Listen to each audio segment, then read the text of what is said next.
Start with welcome introductions. I'll start with introductions after that. My name is Hans Navy. I'm a manager at Pollution Control Agency in our remediation division.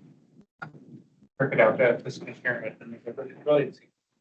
Caleb Johnson, Senior Environmental Program Manager at Washington. Victoria Rancart representing. James Bell, Environmental Review Coordinator for Minnesota Department of Health. Dave Magnuson, Waste Regulation Supervisor, Dakota County. Dan Stalin, area hydrologist.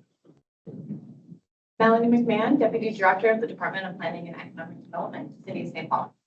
Amanda Cerny, Regulatory Compliance, Metropolitan Council. Morning, everybody. Nathan Waller said I'm a project manager and branch chief with the St. Paul District Army Corps of Engineers. All right, and folks joining us in the back of the room. I'm Kara Bamberg, Stan Associate. Ashley Thompson, Zan Associates. Yes, more Brendan. Pam Anderson, Remediation. And members of the public that are in the room. Ron Cockrell. I'm Diamond. Joey Maloney, Clean Harbors. Let's go over our agenda for today.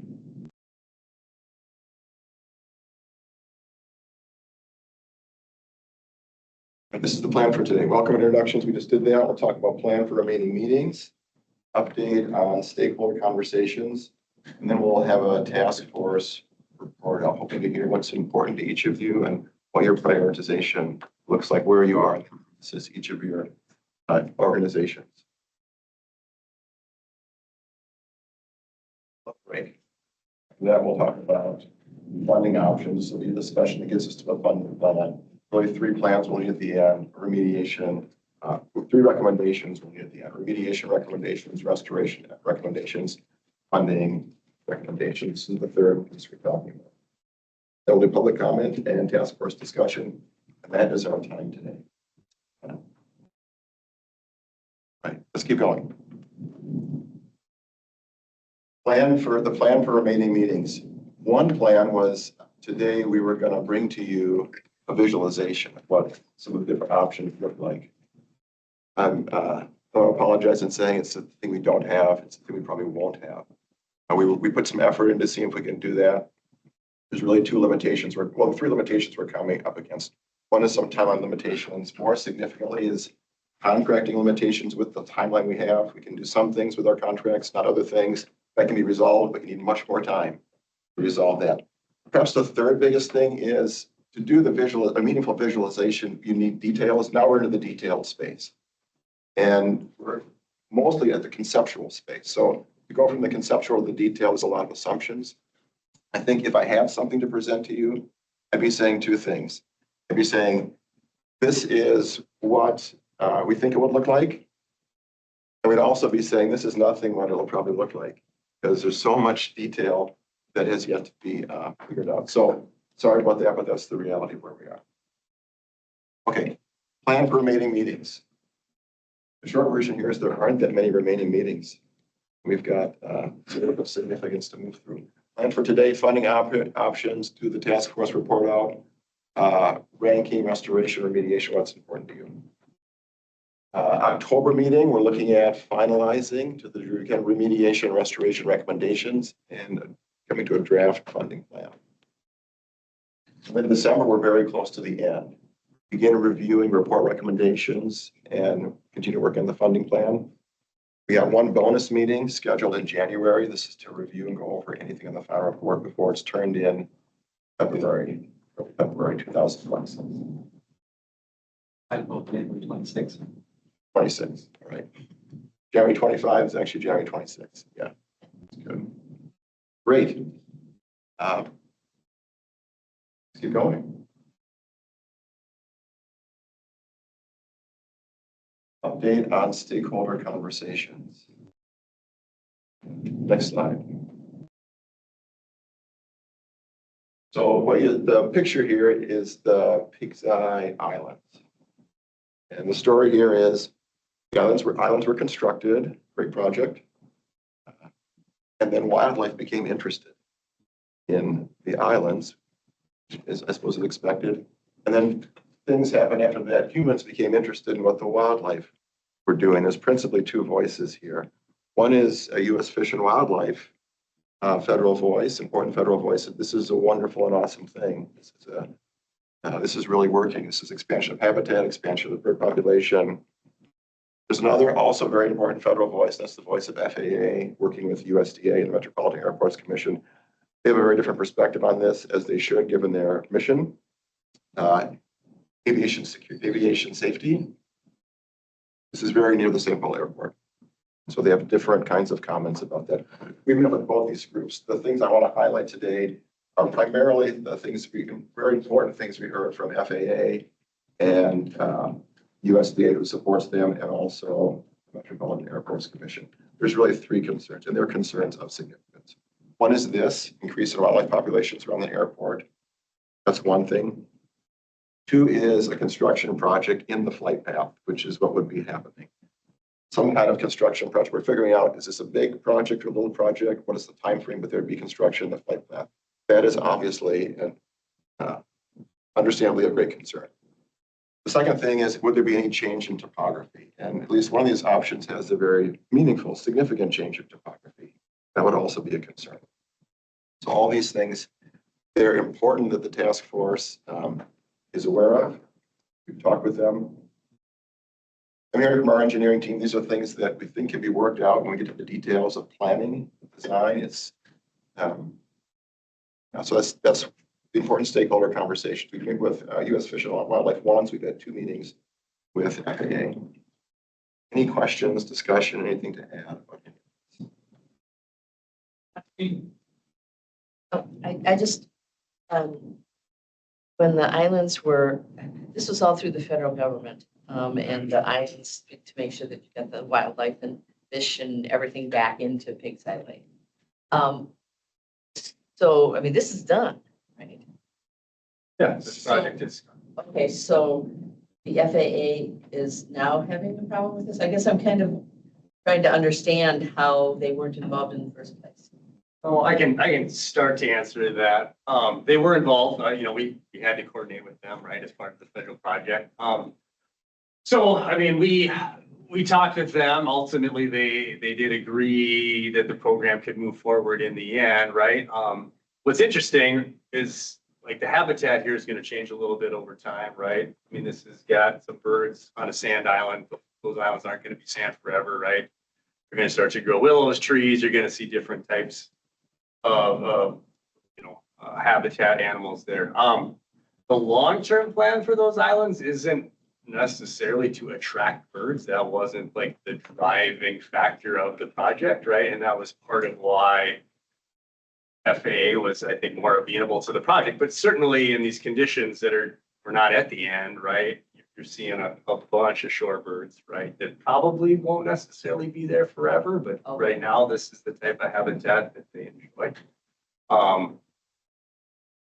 Yeah, so it'll kind of evolve over time. And I think FAA's bigger concern, just big picture, is we did see this project. They are seeing birds. This will probably change, and I'm sure that's probably what they brought up.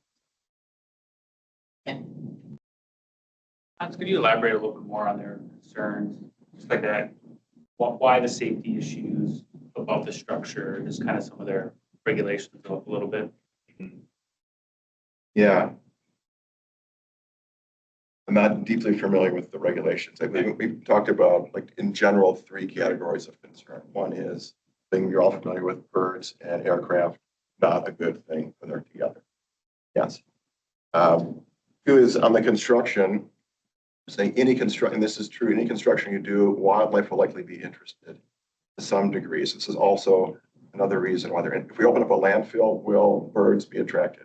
Quite possibly, yes. So that's another bird thing. Also, construction in the flight path, there's regulations that are important. They've got a regulatory authority. All these things are real and important and difficult to go very far into them other than at the concern level without a detailed plan. And all this is work that will get done when we've got a detailed plan in the permitting process. So saying, great, we're talking with you now. Important, the task force, here's the concerns at a high level. Getting into more detail really requires a detailed plan they can give us feedback on, and we can incorporate of the different and specific federal regulations for working around airports. whatever we do is going to need to comply with that. In some of the conversations we've had with them, they say, well, we don't want to get in a situation where you're committed to a plan that we have significant problems with. Will you be able to pivot your plan to adapt to the federal regulations that are in place? And I'm saying, I think we will have to do that. And I'm asking our engineering team, how would that be done? And they say, from the concept, going from concept to detail, there's ways we can adapt this and make this work. I'm not hearing that that's not something that's possible. Just getting at what you're. Yeah, and just about the setback and structure height. Yeah, I don't have those details.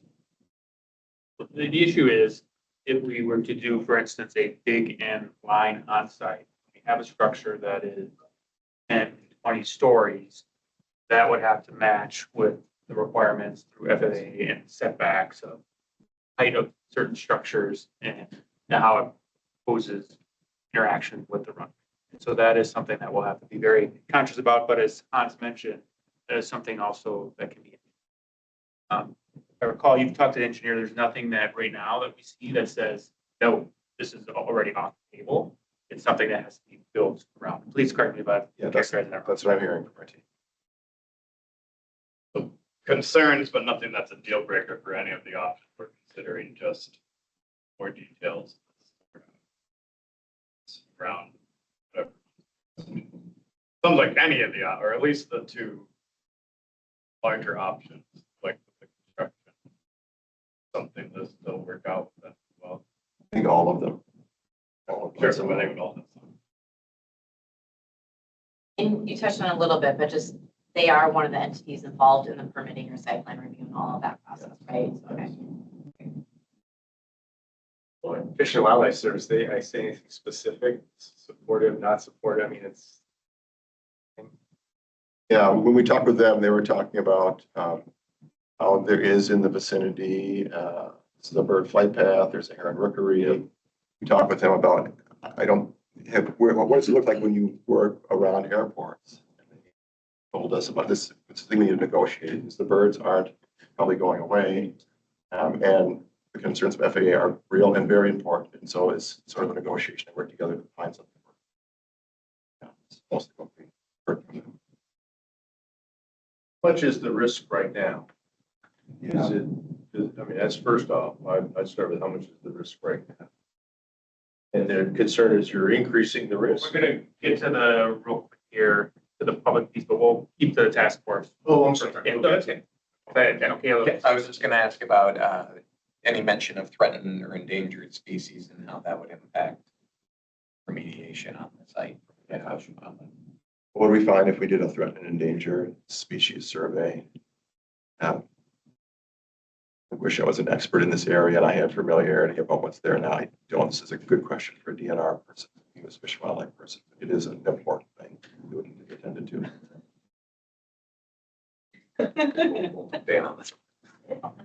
I guess I am a hydrologist, I'm not the hydrologist here, so I think that's, certainly that's something that the task force could do and make my, part of its report is submit a natural heritage review request for DNR.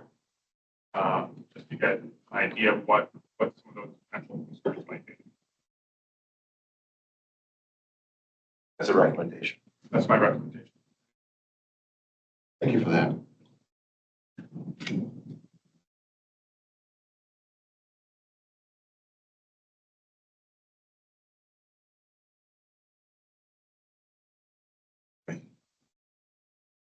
Anything more on this?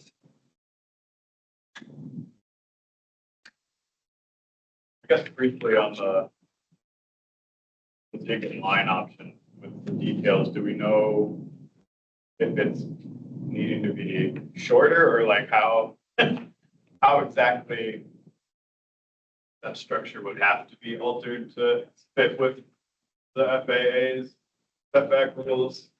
Are we still in that max height that we quoted last time was around 125 or something, 150? Or we don't know that level of detail yet on how that could change. Just because for that option, the height of that is a fairly big consideration, I think, especially for the community in the area. So I'm just curious changes to that at this point. Yes, I think this is one of the main things. How that design would need to be done to address that. I don't know the answer right now. I'm hesitant to give out numbers because I don't want to speak for FAA. I don't know them. I don't know it all that well. In the end, it's really FAA and what is acceptable.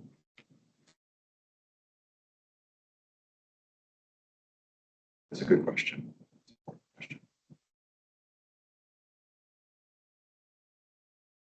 Is there more on this?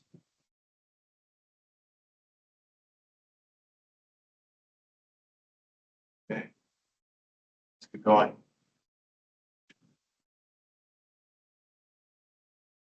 So this is the piece on task force report out. Let's do a little background preparation before we get into hearing from you all. Just as some background refresher, more remediation options we've talked through. There was 5. We took one off the table. Quick refresher, you've all seen these before.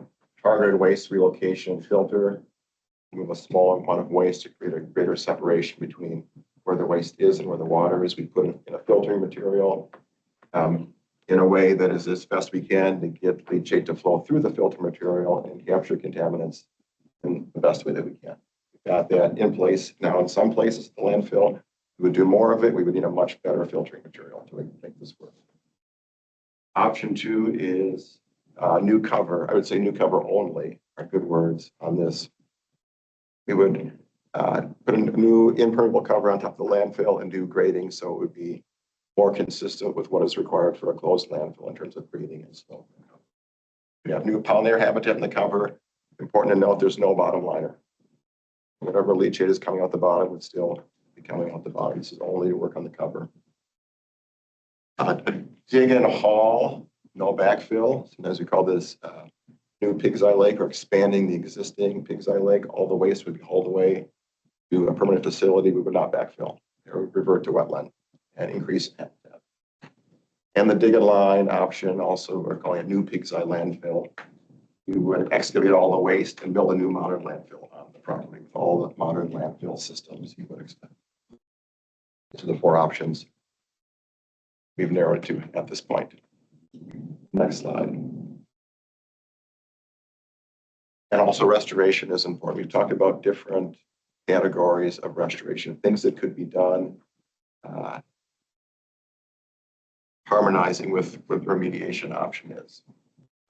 These things are, as we've discussed, very much linked together. Certain remediation options have limitations for restoration. There's different kinds of recreational use, both active and passive. There's reuse as a natural area. This is the primary reuse for the dig and haul, no backfill. And then there's possibilities for different kinds of commercial, industrial use depending on what remediation is chosen. That is a quick overview of remediation and restoration just as a refresher. Next slide. So to the degree you've had conversation as an organization, you're feeling clear about things that are important to you. You want to open up for conversation input from task force, all you on the task force. What elements are high priority to you? These things like cost, environmental impact, or other things. What things are most important to you in your organization? And to the degree you're able to now, how you'd rank remediation and restoration options. This is the beginning of forming recommendations that will go in the legislative. Would like to begin. I'll start maybe just some general overview and thought, kind of a brain dump for lack of a better word. We've had a lot of conversations within the city throughout for years, right, about all of this, but especially since our last meeting, and specifically working with parks, working with administration, and talking through it. I don't have a specific ranking per se on the remediation options at this point. I think there's still some, questions and thoughts that we're thinking through about that.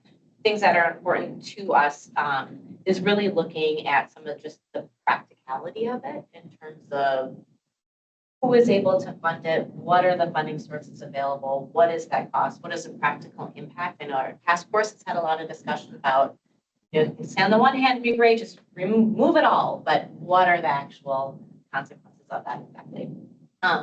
A prioritization really for the site is that it is safe and accessible. That's really the goal, that the site is safe and that the site is accessible. Talking specifically about the restoration and some of the sort of reuse options afterwards, I do have some more specifics on that in terms of really reviewing the Great River Passage Master Plan, looking at the goals for the city. That plan really calls for what I, is my term, I would call passive recreation, right? Hiking, a canoeing or a kayaking launch, wildlife observation. So recreation, not in a, put a turf soccer field down, not a playground per se, but more of that passive. We do consider a walking trail, for example, recreation. I know some folks don't think of that as recreation, they think of the soccer field, but that passive recreation is a goal. Again, really leading towards that safe and accessible, that people can access it. That was, there's new signage that was put in this year. That was part of that accessibility. People know what's there. They know where to go, how to go to be able to observe, etc. And so things that would result in a safe and accessible use, that passive recreation, those are things that the Great River Passage Master Plan really calls for in our city end. Thank you. So Dakota County's role is very different than the task force. So I'd say our priorities or elements are, we want the least expensive option that truly protects the environment. Right? A couple of those I don't believe do. So secondly, as far as end use, Dakota County doesn't have a voice in that, in our opinion. It's what does St. Paul want and what does Graham County, right? That's who decides this. It doesn't matter to us. We just want to make sure that our voices are heard. We're going to make sure that happens. So, and then we don't want a solution that has a negative impact on Dakota County, specifically in the waste shed in general. And I've talked about that a few times, but I'm going to give a specific example. Dakota County collects post feed from the landfills. The two closest landfills to this site are in Dakota County. This waste, the airspace that this would take up, Dakota County would collect over $100 million in post fees.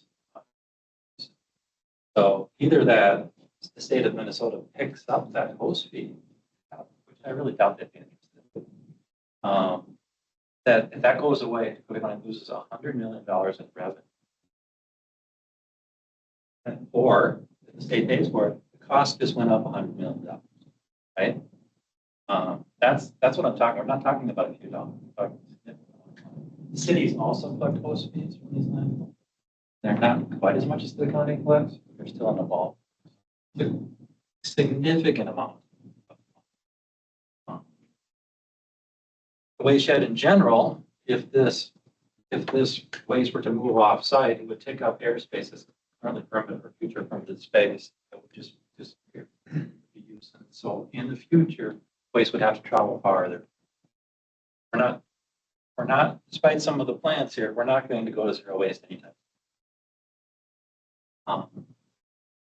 Those are kind of our big concerns. And then ranking the remediation. Well, the dig-in line is our #1 bylaw.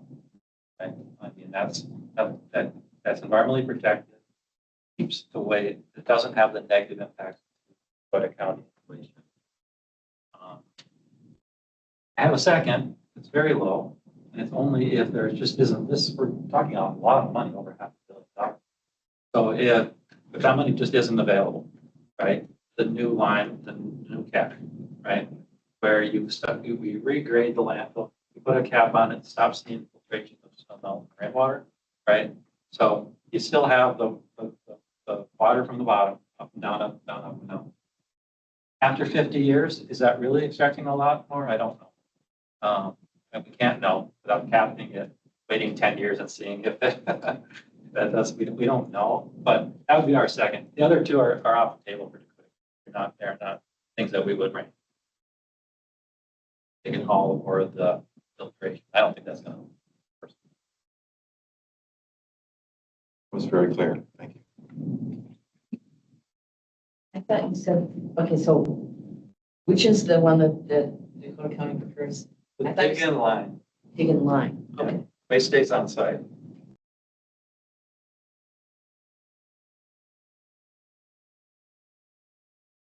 So I'll give the other neighboring county Yeah, opinion thank here. I share a lot of the same feedback about Dave, or that Dave gave about the considerations in terms of don't do any further harm to downstream communities, and whatever remediation option is selected, then the local community ought to be the one who decides the restoration outcome. My leaders at Washington County have expressed support for the dig and haul option, but as the county solid waste administrator in my role, I just want to validate what Dave's concerns are for the impact on Dakota County, especially from both the revenue standpoint and the environmental impact standpoint, and call out that this is part of a larger regional solid waste management problem, and that this project ought to be the catalyst for, a reinvention of how we manage solid waste within the metro, if it offers that opportunity, because this would evaporate a huge amount of local landfill space. Or we need to start involving other river states nearby who would likely be the outstate destination for this material, like Wisconsin and Iowa, where we know Minnesota counties are sending their MSW right now for landfilling. So, and just in terms of priority, that impact the environment and public health as the top priority for us. And neutral on remaining three options is what I received feedback on. Neutral. Yeah, or no feedback on the other three options.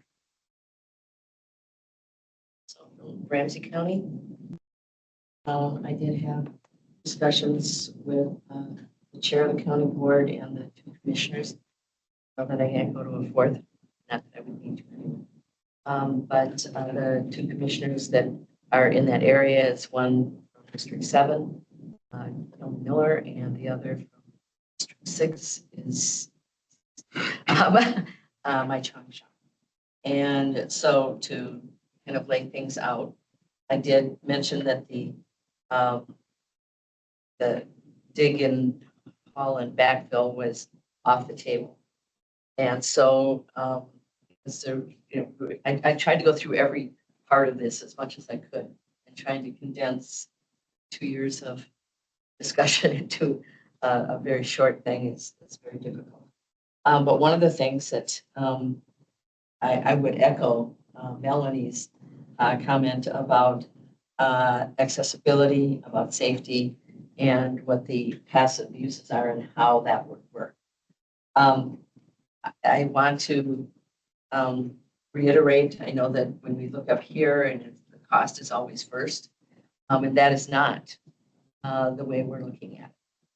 Cost is a factor, but it is not the number one factor. The number one factor is the environmental impact, which also obviously goes to safety. And trying to figure out how this would fit into the bigger picture. Because this is a bigger picture subject. It's not just about that one spot. And so I talked about, you've talked about the fact that there wouldn't be enough capacity really at the land. So trying to dig it out and move it someplace. We don't know where that place would be, and we don't really even know what's there. You could be opening it up and having a more negative environmental impact than leaving it in place and doing the cover. And the other thing was, I've said from the very beginning, and it doesn't make a lot of sense, or I know that when you dig it out and you haul it someplace else, you have to do something to it, but I have to tell you that it just seems wrong. I'm going to dig it out of here and I'm going to put it in somebody else's backyard, and we've got all these problems here, and why would that be okay? Now that's something that, if we could find some place to take it, and I don't know that we could. I don't know why Wisconsin or Iowa would take this, because it's not a small amount. It's huge. And so that was just more of a, is it feasible? And could we physically do it? Yes. Is it feasible that somebody else is going to take it? And even in Dakota County, you've only got a finite amount of space there. And so your 100 million is going to come in some way. But from a regional perspective, because we've had no new landfills in Minnesota in the metro area anyhow, I think, since 1985. And so, doing a new landfill in Minnesota is not likely. State law change. So the environmental harm, I think at the last meeting you talked about opening it up and digging into the unknown. And so the impression that I got out of that was that it could cause more harm than it would help. But that's, there are a lot of unknowns in all of this. And I was very clear about that with the commissioners so that they understood that we're not going to know. And a lot of these things and even trying to come up with what would it look like. It doesn't surprise me that you couldn't figure that out because we don't know what exactly we want. The options for turning this into a nature area. Obviously digging it out and hauling it, and not backfilling. Backfilling is off the table, so I guess I'm going to discuss that. But so you have a new lake, but it don't know. Again, the amount of waste is something that I've struggled with. It's not like let's dig out a little new lake, which we don't know. Again, the environmental harm there, and would it actually help or would it make it worse? Would it make it worse? And so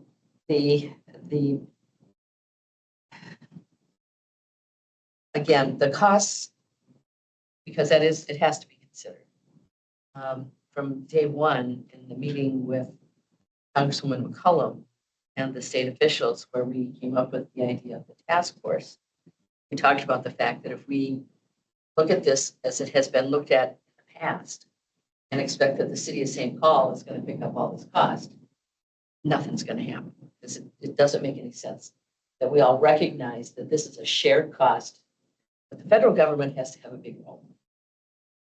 And that's why Congresswoman McCollum wanted to get together and say, okay, let's not just admire it, let's figure it out. And we'll figure out, once we know how much it costs, and we'll figure out how it gets funded. Again, not a small task for anybody, but the recognition that it wasn't just St. Paul, because it is unrealistic to think that St. Paul could cover all of this, period.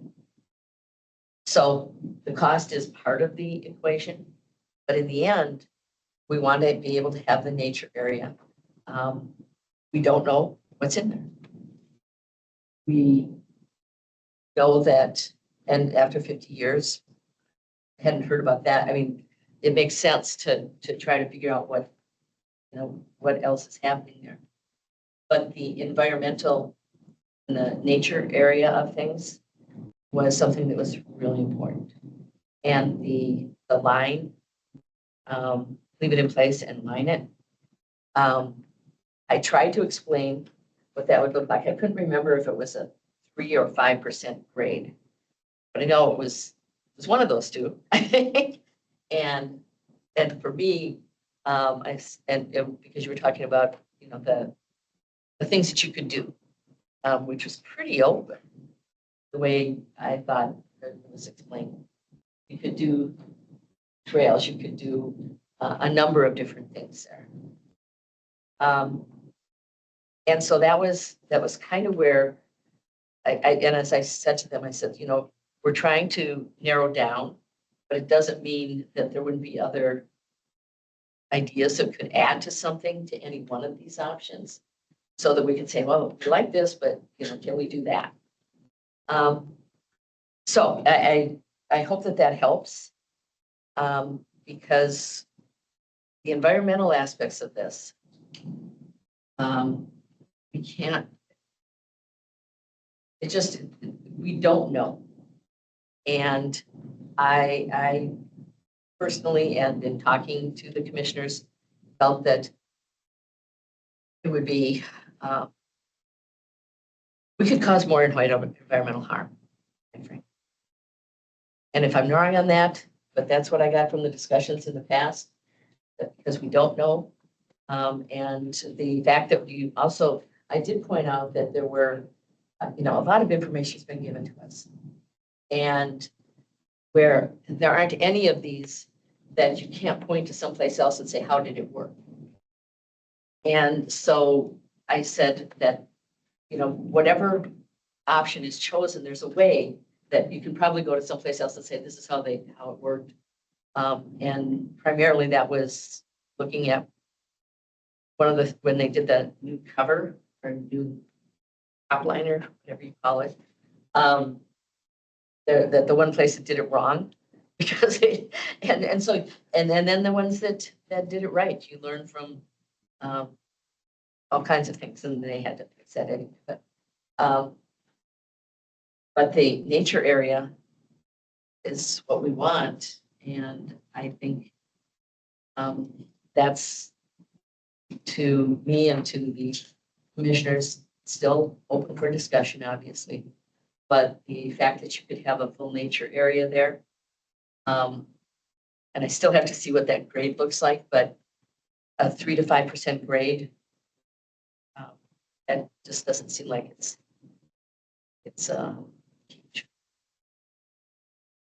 But that being able to restore it and to have nature throughout that area,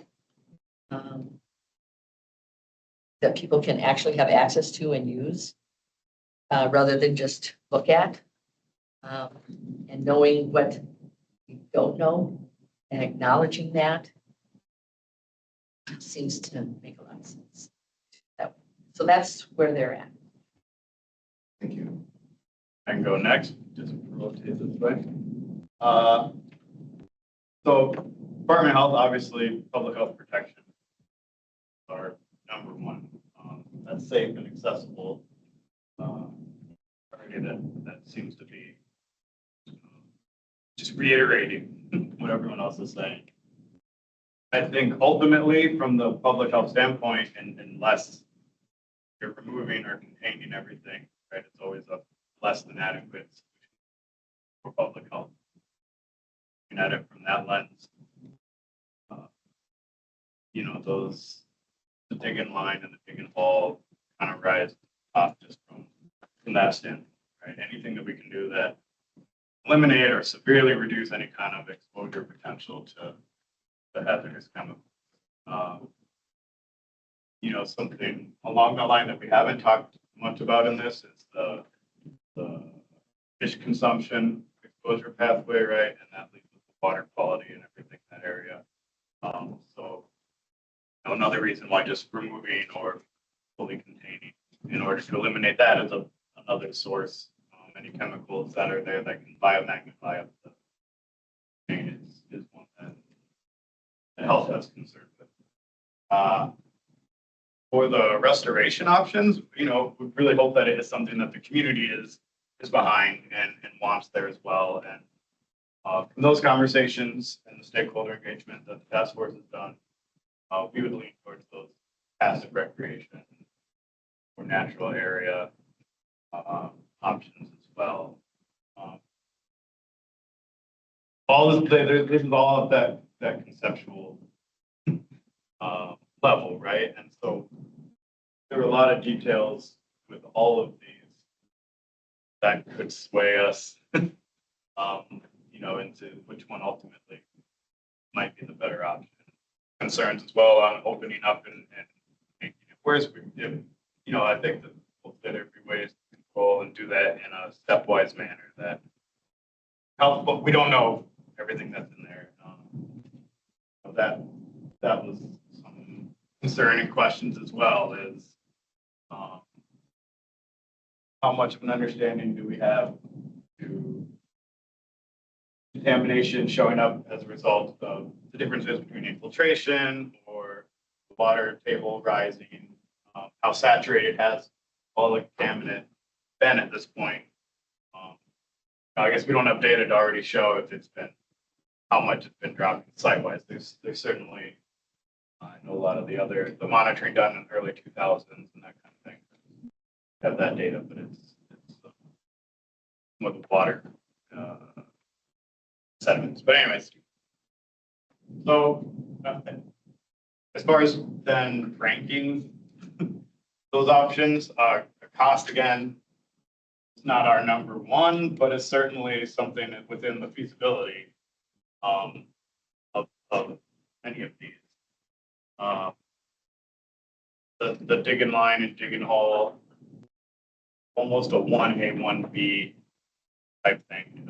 Again, because they would be removing source or fully containing source material.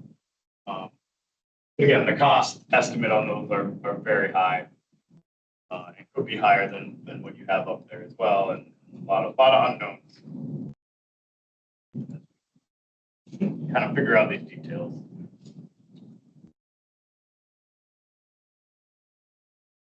I think I can stop there with it for right now. There certainly would be more, I think,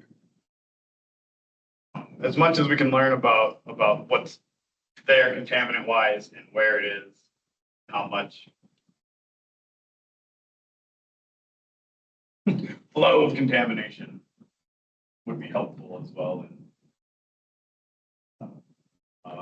we haven't talked, I guess, real quick on if it was the dig and haul and sending across the country or wherever else, right?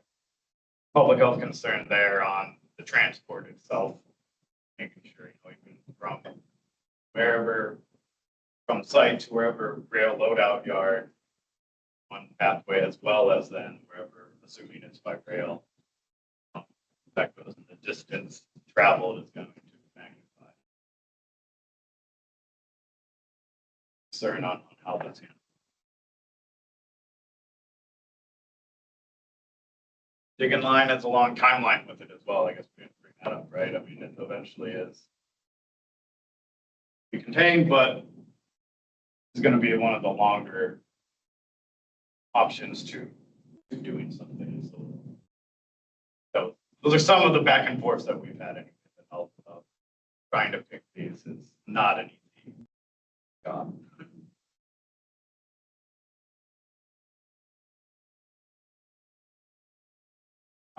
So DNR, so I had a little bit about what I did internally. We did what we call a regional environmental assessment team.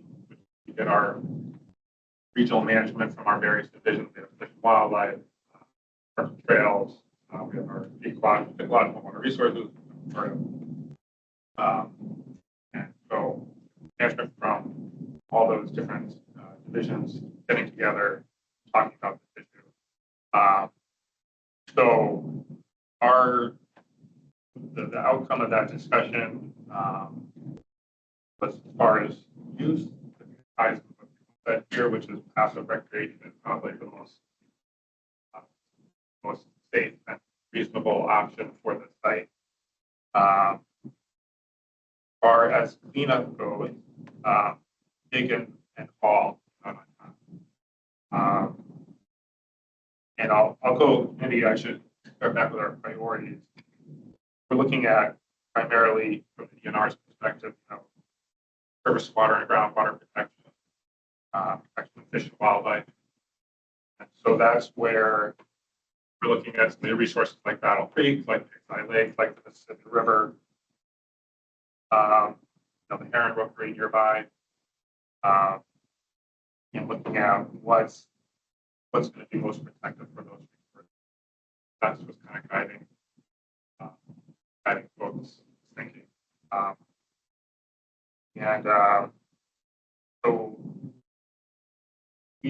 So I mean, our conclusion essentially that digging a hall was the most protective of surface ground. there were questions about, and this is a question that can be answered by the engineers. He answered about the feasibility of the dig and mine option. How do we construct it in this floodplain environment?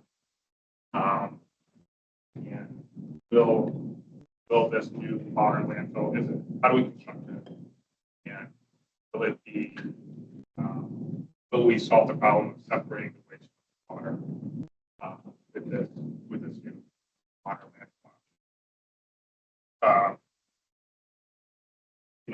Someone pointed out that there was a high operating cost to the dig and mine, or dig and mine. So how does that factor in?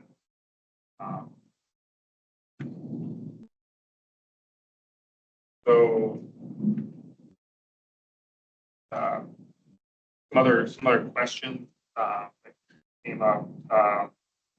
What is the lifespan of the various options that we came out with? So that kind of factors into what's the best for the long term, and what are these options? How long would they last? For going with some of these options. And then if we think obviously the big question is funding. As we think about how important and how much do we want to dedicate towards this particular project versus other priorities. Thinking about what does PigsEyeDump mean for the river? What does it mean for the groundwater and surface water resources compared to other potential other sources of contamination? How does it compare and how does it rank? That really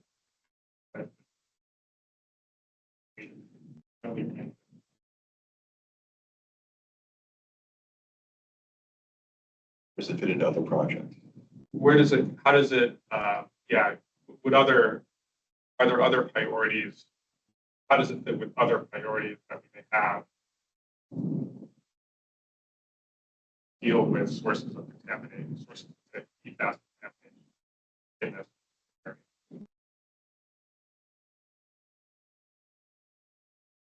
Brings a wider lens to the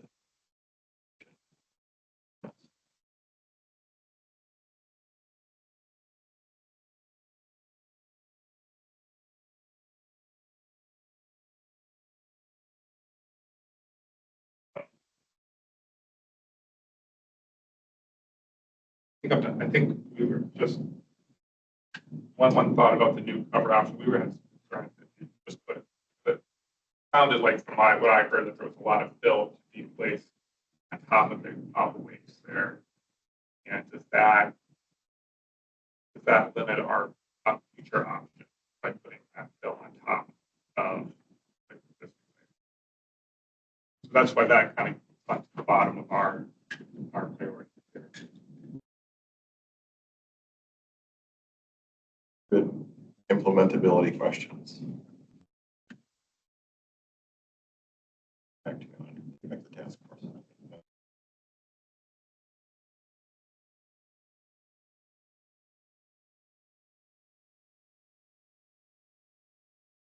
With the Met Council, we have lots of different roles in this conversation and perspectives, historical, future, moving forward, but gathering these ideas of these unknowns. But we think it's really important that we keep asking these questions and looking for answers until we have enough information to really make that recommendation. When we look at our priorities, one thing I hadn't heard yet mentioned is one of the neighbors is a critical piece of public infrastructure there, our Metro wastewater recovery facility, right? How do we protect its future with the emerging regulations and any potential effects on its need to expand or, remain viable throughout this next phase of our history. Also, of course, to protect human public health and any environmental risks of the water. Mission is to clean water, so understanding which one truly provides us the best benefit. Yeah, I think it comes down to really trying to understand some of those unknowns before we can rank the remediation options as a. Would be most helpful. My perspective is limited and I tend to be more regulatory, so it, just understanding which would have the biggest impact on cleaning up the water and helping us reduce these causes. I personally haven't seen a lot of that sort of risk reward conversation, dollar for effect conversation. I think there's a lot of, I know the when you talked about the FAA and the regulations, are there potential impacts to the metro plant that we haven't thought about, and its flexibility in permitting in the future or expansion? There's a lot of unknowns for. Understand. I'm complete. Yeah, so from the Army Corps perspective, we did meet, we talked a little bit. I mean, hit on a lot of the things that this group's already talked about. But really, like when we talk restoration priorities, remediation priorities, I think our highest priority is really going to be driven by what the local community sees as the vision for that site. In general terms, the Corps, we don't plan or do projects without a partner, their desire, their vision, right? And then we kind of come in and help where we can on that. So really looking for city, counties, local community to drive what they think makes the most sense for them. Probably for both the remediation and restoration components of that. Kind of to add to that a little bit, flip side of that is we're an organization that does, manage thousands of acres of land along the Mississippi River, right? So we're always striving and desire a cleaner, more sustainable environment, environmental stewardship and we all have. So we certainly support clean water and cleaning up the area. We talked a little bit too about possibility for partnership, regardless of what decision is ultimately made here. There's a ton of details that need to be worked out and, which alternative goes forward. There's opportunities potentially for some partnership there with the Corps, depending on, again, the details of the plan and how we might be able to work together to help bring that vision to life. So kind of, on that side of things, really don't have specific ranking, but just, here to support the partners with opportunities as they align with our mission areas and authorities. And then kind of getting into the cost, the elements of, impacts, what are the highest priority. We're in kind of a unique situation here, right? So I kind of, representing the organization, the St. Paul district as a whole, we've got two parts. One is kind of the world I live in mostly, which is the civil works, construction, navigation, ecosystem restoration, flood risk management, projects that we construct for the taxpayers and local communities. Then we also have a regulatory side of our organization. We're tasked with issuing permits under Section 404 of the Clean Water Act, right? So when it comes to, what are the elements that are most important? I mean, I think for our organization, it's going to be trying to balance these things, right? Because we may be, in a situation, depending again on what alternative is pursued and exactly what that looks like, potentially part of permitting it, and then ideally potentially part of seeing that vision through as a partnership and as they align with our mission areas and importance. So that's kind of the Corps' big picture thoughts. Open to questions and discussion. So I'll just go real quick for BCA. I mean, you've heard a lot of what we've said. You've heard from our engineers and that on the remediation side. We want to be the more protective. The dig and mine and dig and haul are the more protective. There are issues that the team has raised for those other ones that doesn't necessarily address the entire problem. And we do have a saying here, unfortunately, the programs, old landfills tend to be the gifts that keep on giving, not in a good way. And so, addressing it more fully is our desire. In terms of the recreational options, I think it really is driven by the remedial design. There are recreational things that will not be possible, depending on this. For instance, trees. If we've got a facility there with a cap in that, that's just a no-go. So that's more how the limitations on restoration are driven by the need to protect the remedial assets on the location. So again, defer more to the local communities on that. I do want to bring forward that there are some industrial uses in the area that do have natural resources and environmental benefits. One of them is that. And so are open to that, supporting along the edge of this property where there needs to be expansions for things that also provide environmental natural resource benefits. At council, there's a lot of work that needs to be done to protect our water resources and the wastewater plant. And the wood yard, wood waste is a very large issue for cities and communities in this area. And so looking at where we can do to have some compatibility issues throughout the area, not the whole piece, but allow for on the edge for those types of things. So just a reiteration of what we said before, but just wanted to make sure folks knew where we were.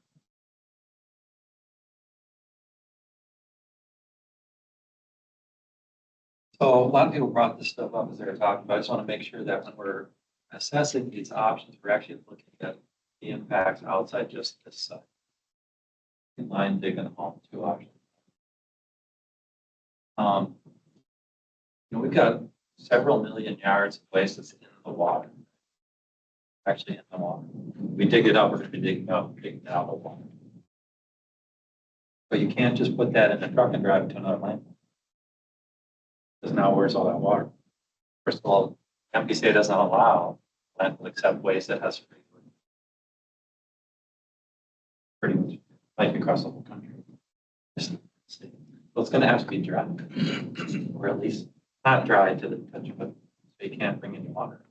You thought though that the digging line is take longer than digging hole. No, I disagree. Digging hole is going to take longer than the digging. Because if you have a digging line, you can move that. You can design that landfill to manage that liquid, right? You just pop it up and put it in the liner. The liquid can go to that council right there. You already get everybody's leachate from all the landfills in Minnesota, or at least all locally.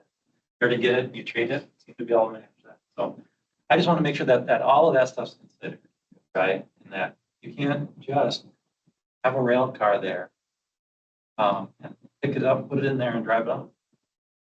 Can't happen. Not allowed by the MPCA or Ramsey County. Their rules wouldn't allow that. So I just want to make sure we're looking at all that.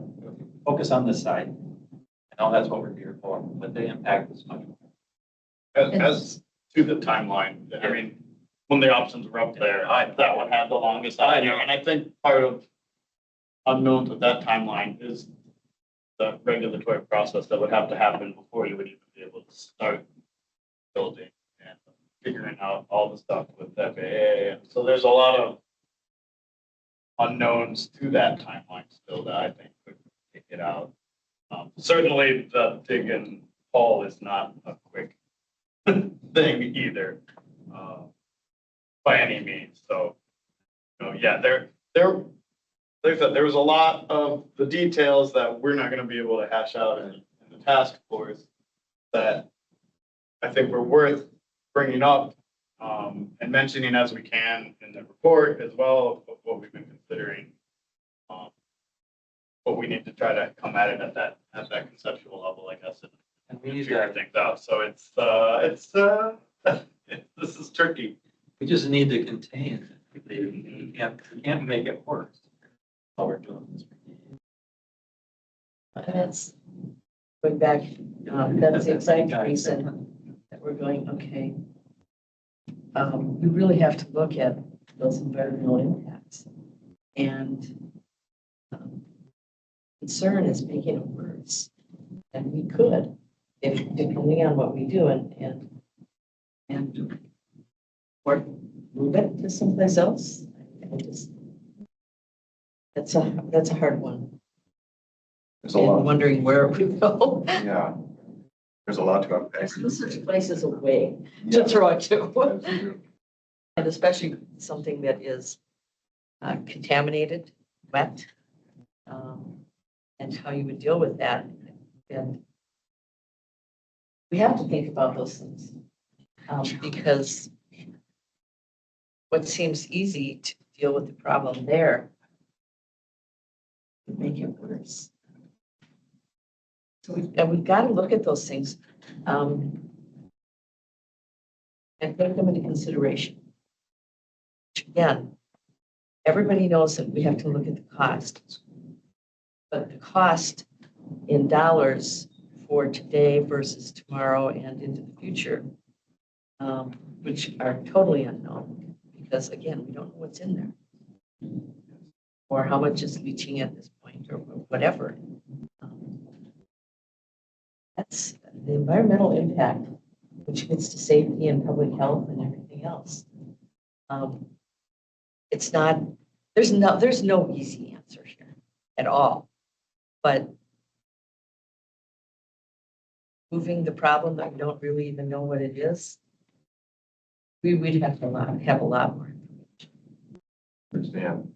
Got a lot of good information today. There's a lot to unpack. I heard some points of consistency and some things where still some road trail before we get to recommendations.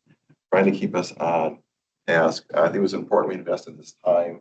We'll process the feedback and present it out to you in a way that is more easy, you can easily see where each organization is. I want to say thank you for doing the work with your own organizations and bringing that back to us. We're trying to wrap this part of it up. We can go to break for a few minutes. Yes. Just one thing, it would be helpful, if Hans mentioned us doing some summarization, to have maybe decision item, draft proposals or straw proposals so that folks can consider and come back next time, incorporating this in. Obviously, they will be up for amendment as they go through the process, but to try to capture some of these things, kind of see something on paper to help be able to say, yes, a number of us can support this or live with it. There's the model of acceptance that you can have. Really love it I can live with it. Would that be helpful? I know some boards and that, do that, create decision items or draft decision items. I think that would be incredibly helpful. It was even when we got our assignment, it's like, not even sure how to present this. So it just, it was just a conversation, really, because, and everything was, but we don't know. And we need to find out more.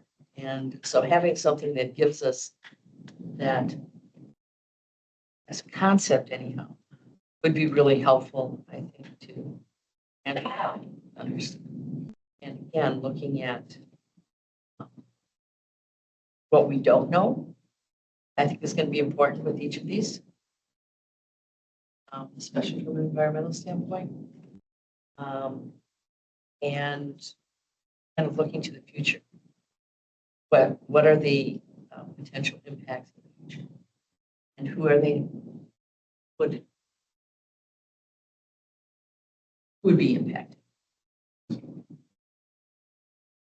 As we get closer, we're going to, October, we better have a good idea of where we're going and who's involved. And quite frankly, Ramsey County, we're at the table, but this isn't, and it's obviously with public health and our environmental work that we do, it's incredibly important. But as far as one of the stakeholders, we're not a huge stakeholder in this because it's not that we have any. Dakota County does. Is there more before we go to break? Right, it's 10:07, let's say a 5-minute break, anyway, 5-minute break. Presentation on funding options, so we can advance the slides. Funding options. Yeah. Gavin Anderson, our division director, and Kurt are going to present this part of it. I will step out of the way. Nick, if you're there, you can answer the slide. All right, I will hunt on it here. So just a handful of slides here to talk about different funding options that we have kind of on the table. Don't necessarily have, none of them are the answers, Nathan, to your statement before, like partnership is the only way out of this one. There is not one $100 million pot of money just sitting there waiting for us. So we're just gonna kind of break this conversation into a few pieces. First of those kind of being talking about the restoration side, because that's the easier lift. There's a number of options out at the state level, either through our lottery proceeds or the Clean Water Land and Legacy Act, through the Lessard Sam's Outdoor Heritage Fund. So, with LCCMAR, that is a annual RFP that's available. It's legislatively appropriated dollars from the lottery proceeds. They have a wide breadth of categories available that do include, restoration activities, protection of natural resources. For that, they have about $100 million available in a given year, but they also give out about 100 to 125 awards each year. So this is a relatively small pot of money. One more back. One more after that, sorry. A relatively small pot of money for something we'd be looking at. Now, we don't know the exact cost for the restoration piece, but this would likely be less than $1 million. Next slide. The next one, the Lessard Sam's Outdoor Heritage. So this is a slightly larger award. They give away about 50 grants in a given year, and they have about $150 million, give or take. So the awards tend to be $3 or $4 million. So depending on what type of restoration was needed after the remediation work was done, a little bit more money here. The catch here is they tend to have a vision for each grant round, and it tends to be fairly focused. So we would need to kind of catch the timing for one that was focused on a restoration component. Local governments, if there's park dollars, like you're already paying for upgrades and signage and those sorts of things. So whether it's county, I know that we have county and city parkland in that general area. There's no guarantee here, but that's just like another thing that we'll look into for restoration piece. And then federal, this is within the Mississippi National River Recreation Area. Right now, federal government webpage is really hard to tell if there's any potential funding available, but we do have places we could look at the federal level. And I had been chatting with Nathan a little bit, and you would kind of refer to the partnership piece, like, is there a beneficial use of dredge component? And that's a spot where like the Corps could come in and provide some material or some resources, and that partnership lends to maybe advance. Next slide, please. So flipping to the remediation side, just kind of talking high level, what type of buckets we have available. Federal, going to mention local. I had zero detail on your budgets or how we're going to build those, and I'm not implying that you're going to come up with the 500 million, just like putting that on the table that we have multiple units of government here. So the first one is our Minnesota Landfill Contingency Action Trust. This was a pot of money that was set aside for post-closure care of our mixed municipal solid waste landfills. There's 6 of them in the hopper, and then PigsEye was added a number of years ago through a legislative language change. So this is funded with a quarter of the Metro Solid Waste landfill fee. So it's a small piece of the larger fees that are happening. The whole balance of this fund is $51 million right now. That's to take care of the 4 that are already closed, the 2 that are still open and not eligible, and then PigsEye. So this is for long-term care forever. We have a $51 million. So just kind of some perspective there, we gain about $2 million a year in interest. So the growth there is growth, not huge. State Superfund, we do have options to deal with sites through that program. That is a polluter pays. Landfills are a terrible fit for State Superfund because all of us contributed. So like any hauler, any municipality or private industry or entity that contributed waste would technically be a responsible party. So very big sledgehammer type tool. This is why we will talk later about the cleanup fund being developed, because that's why we have the closed landfill program.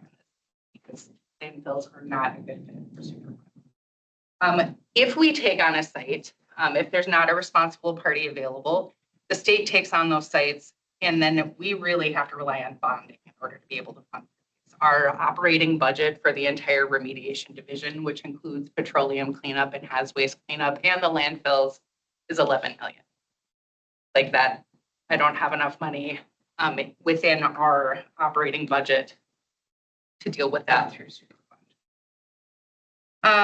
That's part of why it got moved into the Melcat bucket, because there was a longer term, more sustainable pot of money, but it's still not enough.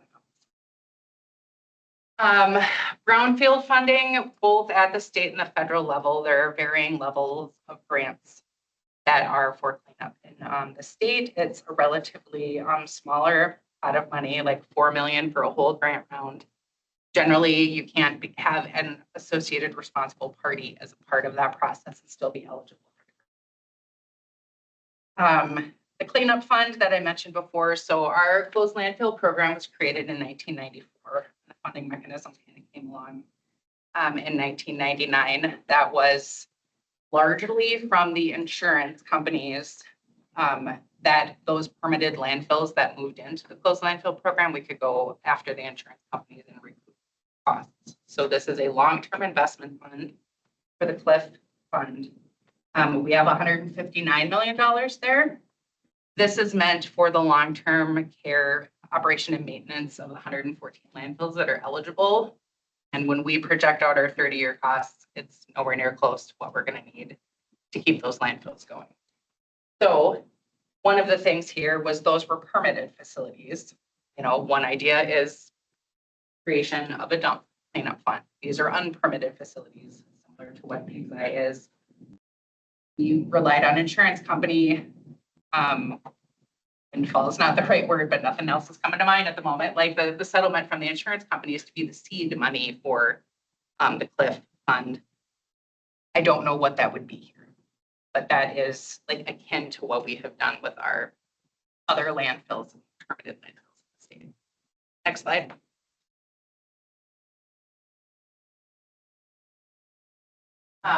Federal funding. Kirk's going to jump in a little bit on this one. I just do want to mention, while we do have this on the state Superfund site list, it is not on the federal Superfund site list. That is something we could look into. Just historically, we kept it at the state level. We don't have a guarantee that it would be eligible for the federal Superfund, but it is something we can look at. Similar, the federal brownfields component right now, again, with the federal web pages, it looks like the next grant round is not visible anymore. And these were also the Infrastructure Act dollars that really created the money for the cleanup grants for the federal brownfields. So not sure if that is still a viable option. And then we also kind of have to wrestle with that responsible party piece. We do have a lot of people that contributed to it. Kirk, do you want to kind of jump in on the larger pieces here? Yeah, talked to Congresswoman McCollum's office staff, who were very helpful to talk through what the community project piece on the federal level looks like. This is what many folks previously referred to as earmarks. And just the high level, it's not for every type of project and it's not a blank check. There are limitations, and I want to just go over those a little bit. The first is the project has to connect to an existing program and fit within that program's rules and regulations and criteria. And so what happens is Congress identifies programs that are eligible for this. So for instance, they've done that for the Safe Drinking Water Act, the Clean Water Act, your drinking water systems, your wastewater systems. They have not identified Superfund or Brownfield as eligibility for these in the past. And so that you would need that tie, and that would be one of our nexuses to it, would be something like Superfund or Brownfield. Again, that hasn't been done in the past, so it's very unlikely that would be done otherwise too. What happens is the congressperson certifies that it meets the criteria of the program, and then it goes into the funding, and you will get funding, but it still has to stay with that program. You can't just say, I want to create a museum for yarn and put that in as a line item and get funding. So they couldn't put in a request for PigsEye without some type of program that would fund it otherwise. So it does have that limitation. And because Superfund and brownfields are not an eligible program under Congress, there really isn't that tie. It also runs into the problem that Pam talked about is Superfund goes at the RPs first, and there are viable, responsible parties present in Minnesota. When the federal government uses what they call the Superfund, it's just like what Pam said for when we do fund finance, there has to be no viable, responsible party. We would not really be able to access those funds as a result of there being parties in Minnesota. Also, it's not a blank check. The majority party designates how many dollars are available to various members of Congress. And the allotment is done through the appropriation process. And since last year, there was no appropriation bills, there were no community projects funded. And so it is a flexible, you have to be flexible to go through this system because it is very, what they have been able to do, looking at this year, it's about $1 million or so for certain drinking water and wastewater projects. Because that's what is eligible at this point, and that's how much is available. In general, community projects have topped out about $10 to $20 million. It's not something that they've funded something for, say, $100 million or so. So it goes back to what Pam was saying. This will have to be a partnership. It could be a funding source through that. So one way is to create a program that creates eligibility. And so Congressman McCollum's office and under her leadership have built the Mississippi River Restoration Resiliency Initiative. That could be one of those potential items. As currently written, hazardous substances, which are present here, basically Superfund chemicals, exclusion are excluded, but they're still in the drafting phase of it, and they're willing to work with us to have conversations, especially for those pollutants, which is built on right now, are non-point source, more societal pollutants versus something that has a direct pipe that you can go to or a 1 or 2 RPs. So they're open to those conversations to see if this legislation, which is still a proposal, not law yet, could be worked in that way. Obviously, anything would have to have approval of everyone else. This is a coalition that has something. So this is what we found on the federal level, what our potential options for funding. So the top ones aren't really options for us. So the 2 that are not eligible at this point are ones that we could work with them as RRI, and working to try to figure out how to get some funds through there. And also the federal, there must be a way to make some, or to qualify as a federal superfund site that we can pursue. So those 2 are pursuable, but the others really aren't. Well, I'll touch on the community projects on that, which is a good point, is we've not had time to look through if there are restoration components, if there are things that may be federal programs along that area. We focus more on the remediation side just because that's the bigger ticket item and had those. So again, this is a first couple conversations. You're right, it probably would need to draft something along the area of the Mississippi River Restoration Resilience Initiative to help. In terms of federal Superfund, if it was scored for and got on the list, the federal government would go look at responsible parties first. Oh, okay. And so they would they would have responsible parties do the work. And it's not that they would fund it. They're the enforcement arm, just like Pam was saying, we would be as a state.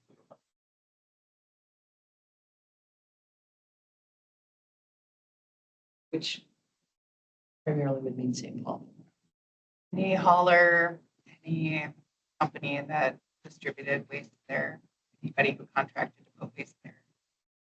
Pretty broad. We've seen Do we these. even have? No, I and don't I that's- think that's right from the city as part of the concern is that if it's a responsible party named, right? City is named as part of it. The process of identifying responsible parties hasn't occurred. We don't know what that pool, that potential actually is. And so that whole process would need to be done to identify. And because the length of time because of et cetera. My understanding is talking again, some folks in the city is that there are new methods of trying to identify specific PFAS that could be connected to 3M. Do we know if they were in there? I don't know, like a pretty extensive amount of sort of investigatory, research, et cetera, done to identify who those parties would be. And again, I know I've said it repeatedly, but other than, taxpayer funded within the city, there is no fund in the city. There is no either you don't fund parks and you put it in here, or you raise the levy, or this is me saying, but there's no identified source in the city. You'd be relying entirely on taxpayer dollars in the city to a tune of 500-700 plus or minus 50 to 100%. Right? Like, And that's, we're all. that's reality, right? But- That's just a reality. We're all, I think, in the same boat. And again, from a county perspective, we don't have a big say in this. But it doesn't mean that nobody's going to be left off the hook or one entity should be put on the hook. So I think that we need to understand that, because if the city of St. Paul is saying we have nothing, we can't get anything, we're going to have a problem. That's a problem with Superfund in this case. If we go do a tremendous amount of work, we're going to determine that the Minnesotans are responsible for this. Right. Or we could just be responsible. Well, and the fact is, we also know that, I can't remember if it was Jimmy or Bill, but they remember going down there and taking stuff out of the trunk of their car. I don't know how we could possibly find out who the responsible parties are, realistically. Anyway, so when we're looking at these things, the feasibility of it, and where we could potentially seek out funds and what the positives and negatives are of that. But again, we have to look at this and go, this is not one entity, but partnership. And every partner needs to figure out, okay, what do we need to do here? Which is not an easy thing for counties to say either. We're all working on public dollars. But I do think, we've got some, and the options, laying them out, what they mean. But we need to look at feasibility. We need to look at the environment. We need to look at all of these different things, because otherwise we put out something that isn't doable. We'll make a recommendation that we know isn't doable, and then we'll be sitting here just like they did 20 years ago and 40 years ago. And I don't think any of us want that. So we knew this was not going to be easy from the start, and it certainly isn't. Conversations about that, Mississippi River, we'll say Mississippi Triple RI there. Yeah. It sounded like they were open to considering that, adding the hazardous substances, or how much of that was Betty McCollum versus that the group as a whole. I'm trying to understand. Yeah, no, we've had preliminary conversations, and Charlie's online here too, is they're open to those conversations. I think what they wanted to do is really fill in gaps where things were not being addressed. So for instance, there's a lot of non-point source issues addressed with the Mississippi River. And so there's really a big focus of their bill, which is much needed stuff too. It's different than, and there'll be a slide here, it's drafted different than the, say, the Great Lakes Restoration Initiative, which is more on industrial sites. And so I think that's where the conversation would have to be with Congresswoman McCollum, making sure she is good with it, working with her staff on that, and then obviously would have to have support of Congress. And there are larger regional funding sources like this. They're Great Lakes Restoration Initiative, Chesapeake Bay. There are other ones in Florida so there are regional type programs that are built that take coalition and take time, obviously. So if I'm understanding you correctly, we could potentially have something new that would be specifically for this project. Or could, this project could fall under, I think it would. Projects like it, right? Ideas like it. Yeah. Be eligible, be Yeah. eligible. Yes. It's much different than the state level where we just put this project in a bond. Yeah. from what I can get from our conversations with the congressional folks, there has to be a program that this fits into. You're not gonna put a line item in appropriation, $10 million for PigsEye. It has to have some hook, whether it's this legislation or existing. Has to have the authority to administer. That's where we run into challenges. With community project funds, is a lot of communities have ideas and things, right? But like as a federal, agency, we need to have the authority and the program to administer that. So, a lot of communities say, yeah, I want to build a levee in community, whatever. Well, if Congress hasn't directed us to do that yet, we can't just build it, right? And so that's where it's at making sure the framework matches before they put money into the program. Well, and again, what I'm trying to say is that this PigsEye landfill can't be the only place in the entire United States that has this problem. So where it may be that we would work on actually building a program that would deal with that PigsEye would happen to fall into. But you know what I mean? And Pam's got a couple more slides, and I think we're gonna get to some of those ideas. Well, the other thing though is going back there, the state funding. Again, probably one of the biggest partners in this is going to be the state.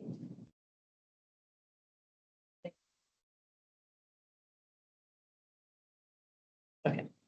Next slide. I am not expecting anyone here to speak to this at all, but just like acknowledging we have multiple levels of government here going into detail on the federal and the state, and flip to the next one and the next slide. This is probably where we think it is some level of partnership. I spoke earlier, I don't remember when, but I presented to you all about kind of how we have functioned with the San Luis River area of concern. Kind of a model for this, but again, we're missing, like right now, as Kirk mentioned, we have the Great Lakes Restoration Initiative, so we have that federal program that we can work under for it. But it really was a federal cost share and a non-federal cost share. The feds picked up 60% of the tab. The state worked with the entity that would have been a responsible party if we used our sledgehammer and went the Superfund route. And instead, we worked out a cost share agreement with those individuals to come up with that other 40% of the cost. Again, scale matters. These were projects on the order of $1 to $40 million. This is much bigger. But we utilized our bonding. We utilized a little bit of clean water funds for things on the fringe that were eligible, but really kind of relied on bonding for our part, working with those entities that had a private interest, that responsible party component of the federal government. So like, as we've mentioned, we have access to the MelCAP account. We have a bonding process here through our state legislative process. We don't have that federal piece right now, but Kirk certainly talked about opportunities there. So like, we're gonna have to get creative in order to kind of pull this together. So that's the extent of what I had. And I don't know, Hans, if the idea was to do some discussion now within the task force. Certainly fair, we actually have a schedule. Okay. That's my superpower, talking fast and getting through slides. So any questions for me? Otherwise, I'll kind of step up. MelCAT, that the fund that the state legislature has taken money out of? Is it, It's full now. They have it paid is us full? back. Okay. And we have a number of landfills that are relying on that. There are 4 that are closed and are actively eligible to utilize the fund. There's 2 that are still open. Landfills, so they haven't reached their closure yet. And then PigsEye was split into it. So there's 7 landfills. 51. Repeat again the annual income into that. Roughly 2 million, depending on the market. We have the MelCAT funds and the CLIF funds at the State Board of Investment to try to grow the principal as much as we can. I was looking at too, there's some money going into it. We're going to find that, right? Yeah. Yeah, that's only money is going into it, right? I believe so. Yeah. Like what I wrote down was that quarter of the Metro Solid Waste line. Oh, just, Dakota County. Very interested in use of that LCAP for this facility because we've got the active landfills that are contributing, are very large. Right? When they're closed, they're going to be really, want to make sure there's enough money. Those can be on another task force in 50 years talking about the burn book and then because the money got spent somewhere else. Yeah, we don't want that. Take out, you guys want to discuss here? Once, maybe a question for you. I think we talked at a previous meeting that the material likely has very little methane value at this point in its, how long it's been in the ground and the digestion process. But can you refresh me on the BTU value potentially for waste energy purposes? Is there still value of material in that context? I think the short answer is not very much. I mean, it still does generate some methane, but it's old waste. It's broken down. The organics are mostly gone.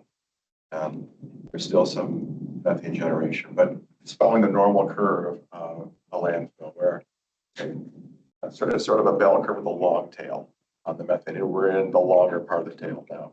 We've seen in other facilities where we've gone in and done some work that bell curve is altered. We go in and say, move some waste around, there's more oxygen in the system, and then there'll be a temporary spike in the methane level before resuming the normal tailing off of the curve. So is this the greatest ways to pursue a waste energy project? Definitely not. For a number of reasons, BTU value, the moisture.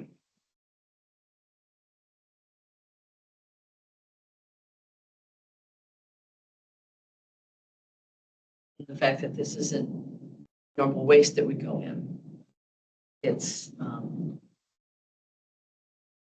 the feasibility of that as far as trying to gain anything from what is in there, especially since we don't know what it is. The feasibility of it. The digging into the unknown, which is a good way to describe it. Yeah.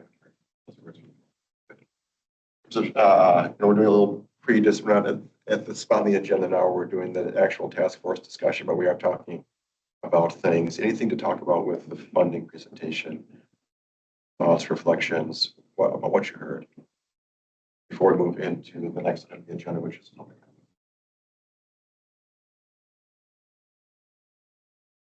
I'll start. Hopefully others will be joining as well. As I stated from the beginning, the cost is obviously a big factor, but it's not the number one thing that we're trying to deal with. But reality sinks in, and no matter what we do, it's going to cost a lot of money. So we don't, doing something that ends up not being feasible just because of the dollar amount. I'm not going to move this needle.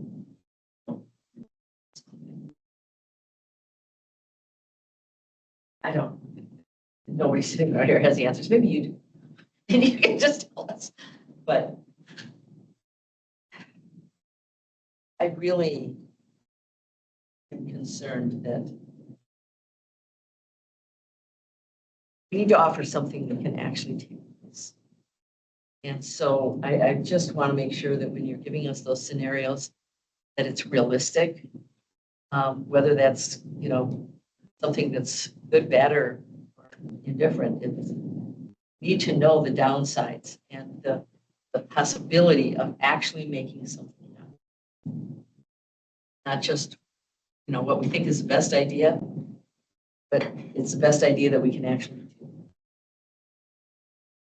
And again, I know that none of them are going to be easy, but we really need to look at that because I think it would be such a shame if we offered something that couldn't happen. Just because of, where we're at in the world. I mean, none of it's going to be easy, but let's try to do something that is reasonably it's reasonable to think that the powers that be at the state and federal and at the local, every level, would be able to actually make it happen. Even if it takes, a longer period, because none of these are, short-term, hey, let's just go in there, dig it out, then we'll be done. Because that's just not gonna happen. But, and again, being, give it the truth. How long is it gonna take? How much is it gonna cost? What are the negative and the positive environmental impacts? And I don't want to lose sight of that.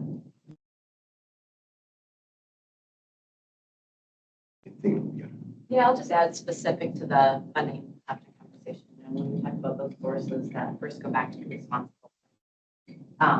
Thinking about St. Paul perspective, obviously, and it being in the city, that there isn't, as I said, a bucket of funds for that, right? And another thing, looking at the length of time of which this was open, looking at the applicable laws or regulations or lack thereof at the time when it was operating, that we'd be looking for a full investigation as to who all of those responsible parties actually are. That takes a lot of time. It takes a lot of money to do that and to identify that. And I think we'll find, as we learn from past conversations, folks have said, oh yeah, I remember when I was a kid, I went down, I did this. And I mean, Dakota County, Washington County, certainly Ramsey County was a participant, right? And so then you're at the point where Ramsey County is a funding source as a participant in that, or potentially Washington, Board County, Dakota County, Met Council, and so on and so forth. So going to those funds is essentially going to ourselves.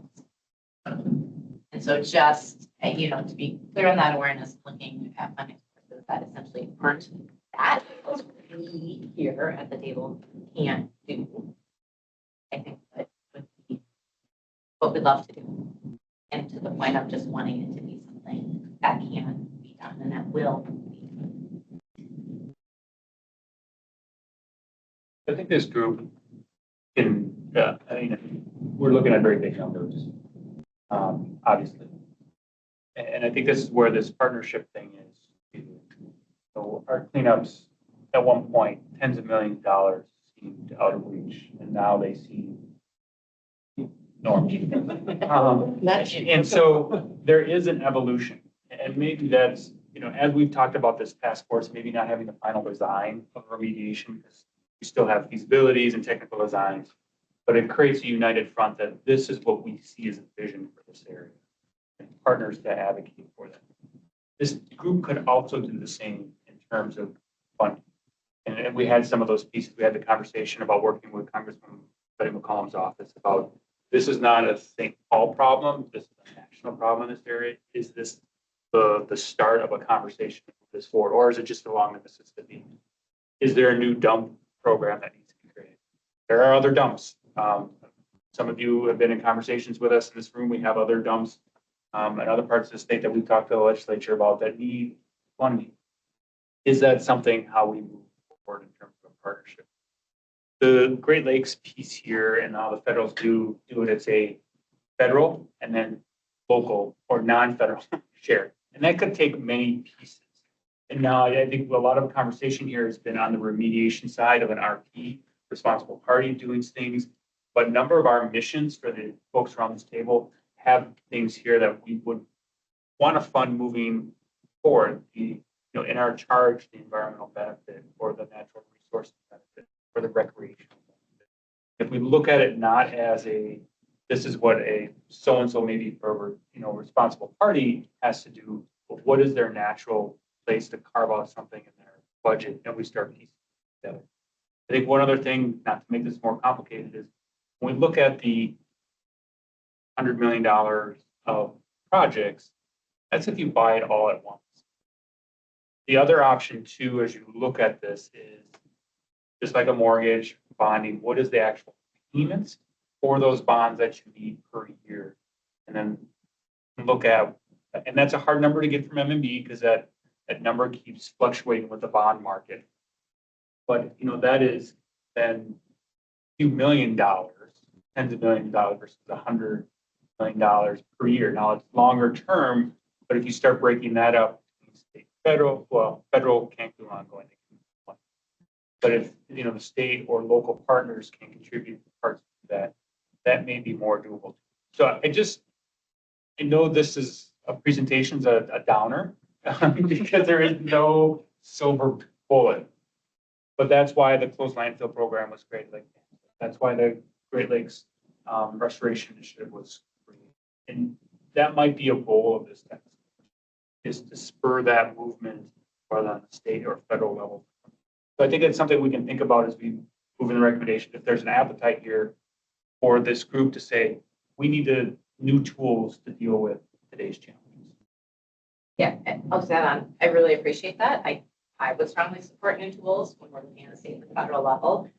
Also appreciate that you've had those conversations with members, you know, with our member of Congress to look at, is there a way to take what's potentially a future program, and look at the guidelines, look at the regulations, so that this and others like it fit into it. I think that's something that, based off of past conversations, we'd all support and we'd all really appreciate. And that, yes, this task force could be really an advocacy mechanism to here's an idea at the federal level and state level, the types of programs, how it would fit, how it would benefit, to really give them a path. Right? I think that's one of the hopes and dreams of the task force, is to be able to show a path, so a viable path to that. So to be able to show a viable path to, you know, congressional offices, hey, you do a program like this, these are the programs that will benefit to, you know, members of, you know, our state delegation. Here's a path on the state level to create a source. That closed dump program, wonderful idea. Somehow have this help that. I mean, in Dakota County, we have, I mean, sites inventory, had over 2,000 sites, and they're not all dumps, but a lot of little farm dumps to freeway land. That's kind of a big, and always the problem is how you fund that. Oftentimes those kind of places stand in the way of development. So economic value of dealing with some of these things. So yeah, it's certainly part of it. That out. Therefore, before we move into public comment, discussion on funding. This bullet point here about incentive for private participation, can you talk just a little bit about the St. Louis River project and what that looked like for private investment there? And then also what, if any, conversation or vision might emerge around the site or has been talked about within a private investment lens or partnership? I can jump in for the first part and then Kirk, if you have ideas for the latter. So with the St. Louis River, like we had folks that now own the entities that were initially the contributors of the pollution. So a couple of instances, we were able to talk to that company and be like, hey, you bought the company that is no longer viable and polluted here. We have a process we can go through that keeps you out of Superfund. Because we have this federal framework, will you come to the table and negotiate with us a path forward like you contributed? We will contribute to the funds too through our bonding mechanism, but what can you bring to the table to kind of make good on what happened in the past? So kind of that environmental benefit. As a rule, they are typically not very public about it, so they haven't been a part of our celebrations or whatnot. It's just kind of something that they're doing to kind of make the thing right, contribute their part, and then kind of move on with their work.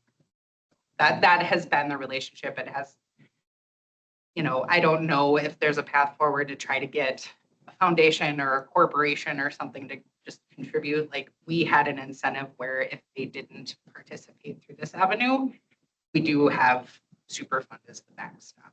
So that was the incentive piece on our side. Yeah, right.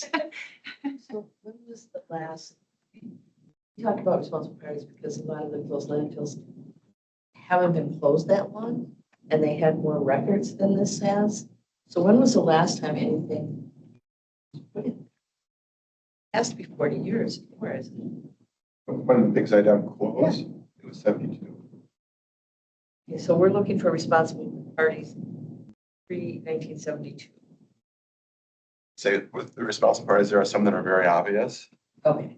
Okay. And that's a relatively small group, and there's some that are highly suspect, and there's a whole bunch of other ones that would probably be more difficult to identify with what we have. Okay, so we're not starting from scratch. So, Okay. the way SWIFT works, it's often called a deep, it's where deep pockets is often used because you don't have to find all the responsible parties, you just need one that has some money. And then what often that happens, it sets off a pattern of the largest one will now take legal action against every other one they can find. It's problematic on dumps because a lot of time spent in litigation, not little time spent in cleanup. This is why the closed landfill program was created. So we do have some preliminary files from listing on the state piece, so we do have an idea of who's that first layer, first point of contact. Obviously, they would do research on who their customers were and go down, and some of those may exist, some may not. And to your point, some of those records may not be there. At least we have something. So, Just a follow-up question about the health costs currently, and I know we've seen some slides about some of the known contaminants and pathways into the environment right now, but guessing the data is not so whole that we're able to draw conclusions about the regional health impact or years lost of lifespan for surrounding community or members along the river or anything. And do we have anything we can articulate in terms of the health cost impact to not doing anything? yeah. So human health, environmental impact, the data we collect is mostly focused around the site, but as you're pointing out, the site has more far-reaching impacts because of the different pathways which the contamination is flowing into the sediments, into the ecosystem. The further you get away from the source, the harder it is to really quantify the impact, in part because there's multiple sources. So like a person at some distance away, if you had data, health data, you could say, okay, this is the impact. Where is this from? It gets to be complicated when there's multiple sources. So there's things that can be done. We do know some things, but it's hard to quantify the further you get out. So, Yeah, I'm thinking from a lead risk assessor lens and how active health insurers have been in contributing to screening and prevention methods because they know the long-term health insurance benefits of mitigating that exposure early in a person's lifespan pays dividends in the overall medical costs for that individual. But I don't think that data and the acute exposure alignment is here with this compared to something like lead risk assessment or lead exposure. But, yeah. Just a thought about their skin in the game in the healthcare system by preventing cancer and things like that. But if we don't know the data, that's harder to quantify for folks. Interesting thought. And this site is more concerned with the ecological risk and the health pathway than is, I think, as some of our partners mentioned is fish.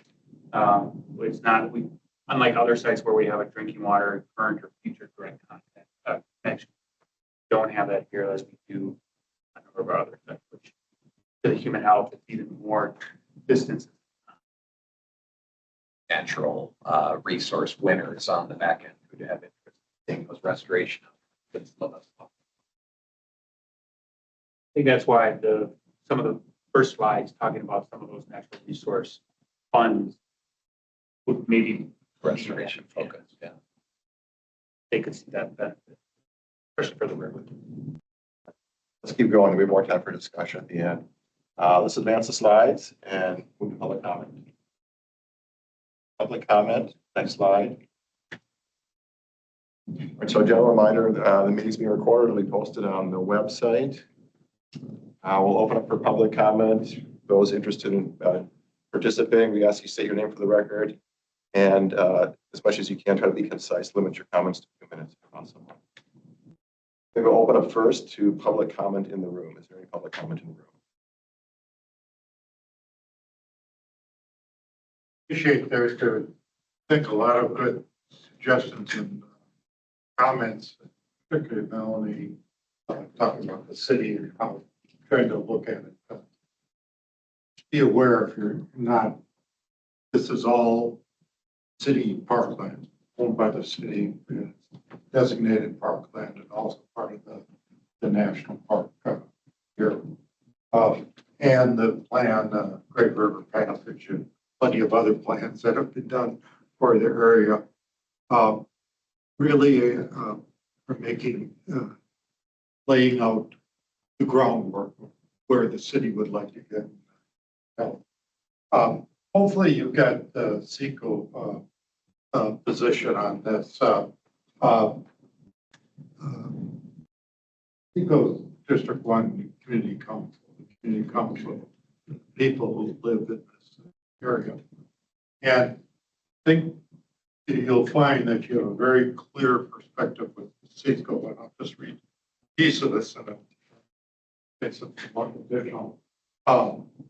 SECO's position is clear and community rooted. We are firmly opposed to any plan that leaves the polluted waste in place. We do not support options that involve capping the waste with a liner and millions of cubic yards of fill material. Nor do we support piling the waste into 80 to 150 foot mounds that would require extensive tree removal and grading. This is an opportunity to ensure a healthy, maintained park for future generations. The only viable path forward is full removal of waste and restoration of PigsEye Park. This is a solution that honors both ecological resilience and community demands. Good for nature, good for people, good for the St. Paul future. I think that really sums it up, but I just think it's important to keep looking at what this area is and what the future is, and that this be a natural area, that there's not pollution. The fish are safe to eat if you catch them. You can actually step into the water without fear of your health.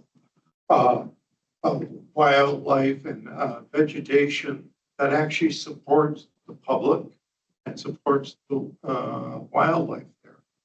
Today, it is the reverse of it. The many species have died off, don't survive there anymore. Some that still are there are barely hanging on. For the public, it really is, though I spend a lot of time there, it's dangerous to be down there, honestly. And so here's our plan for the city. This has been planned as a park since the 1800s. There was planning going on. It's been a regional park since the regional park systems started back in the 70s. And the constant problem keeps coming into, well, yes, we need to do this to make it safe, provide for wildlife and what it is, but we've got to get it cleaned up first. And, rightfully so, because if you've got 30, 40 feet of waste material on top of an area that's supposed to be protecting or be claims, I'm trying to think of the word, but anyways, area, invertebrates and stuff, they can't survive there and they're gone. And if you don't have them, the food chain, it affects the wildlife and the health of this. This is a major flyway for the nation. And it's in a very important part because of where it is in the regional park, in the transition from the upper part of this park in the lower floodplain area.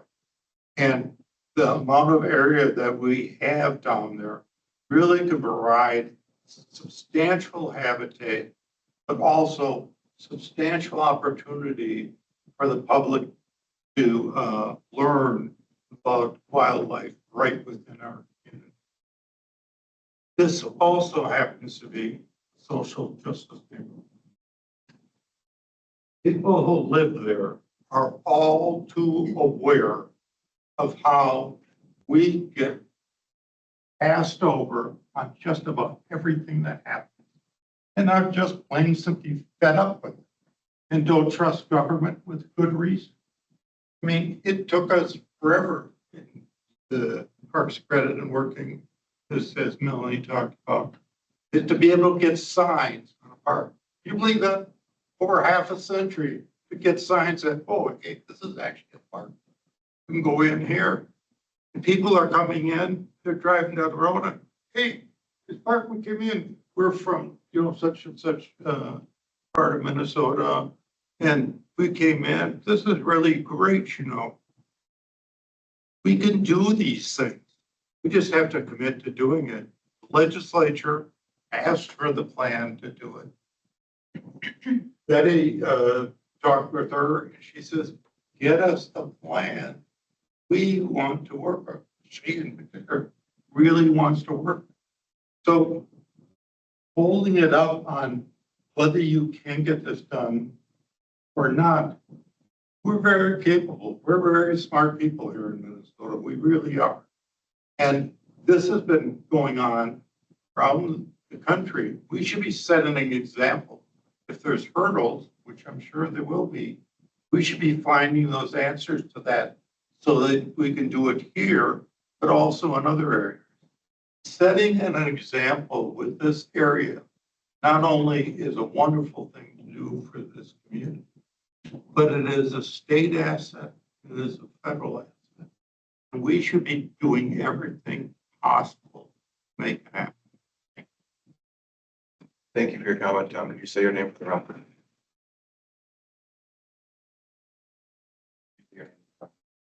Thank you for your comment. Can you just say your name for the record? Oh, sorry, Tom Diamond. I have horrible hearing, non-existent hearing. This is from my time in service. So I apologize. Thank you for your comment. Is there other public comment in the room? Hi, I'm not going to stand up, that's okay. Thank you. My name is Ron Cockrell. I've lived in the area, family has since the 1840s. This is the actual homestead of the family, European homestead. Couple questions on the funding side of it. First of all, I think it's important that you follow up on the responsible parties issue for a couple reasons. A, find out who are responsible to better identify what maybe they've dumped into it to give a better idea of what might be in the debris or have a better idea, I think is really good.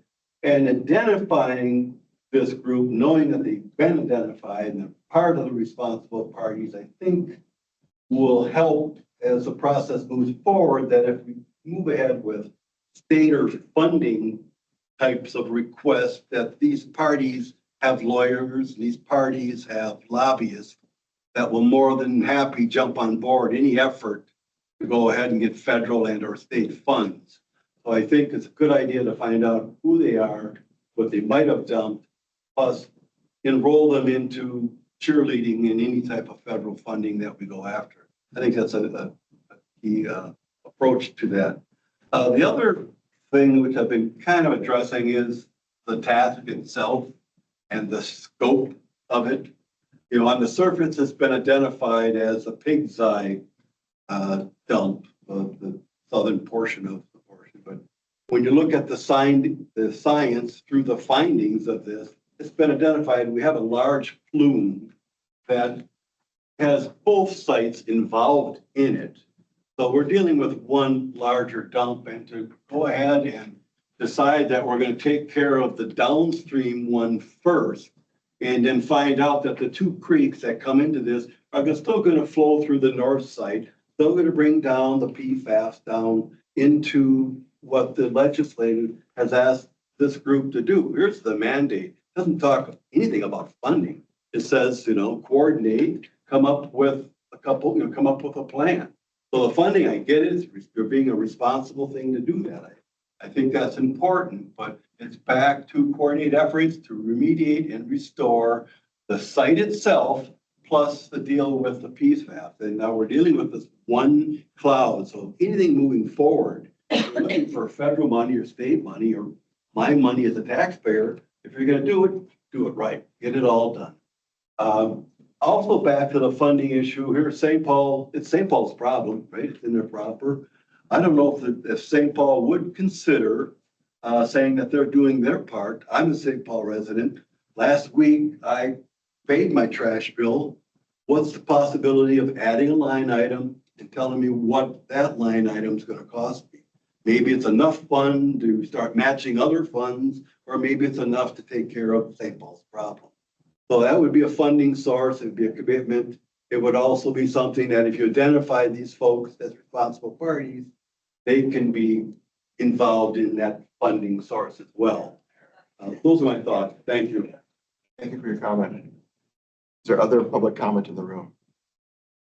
Sure, I have some comments, if you don't mind listening. This is Joey Maloney. I'm with Clean Harbors, but certainly I majored in environmental studies and economics, been in the waste business for a long time, and I kind of take this, to another level for sure personally. I think ultimately you're always going to have a dewatering problem. No matter what, if you keep the material here or ship it off site, you're going to have to handle that. And I think water kind of is helpful and it hurts you in some ways. Because I think ultimately, over time that has helped. So I think if you did more to the sampling plan and really try to hone down on isolating those problem spots, those hot spots, you might ease some concern if you do dig this up, or you may be creating more of a problem. I think if we can really focus more on sampling and things like that and try to ease some of that concern, that would be helpful. Because, kind of looking at it, why would you spend all this time and money digging it up just to keep it here? Clearly it's a problem. Clearly it's a problem to the environment, the people that live around here. Why would you spend the time just to keep it here and keep exposing the environment? It's not really for the people that live here. It's not their fault to some extent. You should go after the liable parties for sure. But, if the problem is really this material being here, why keeping it here or finding a way to keep it here is really a solution. Now, obviously, I'm trying to say this impartially,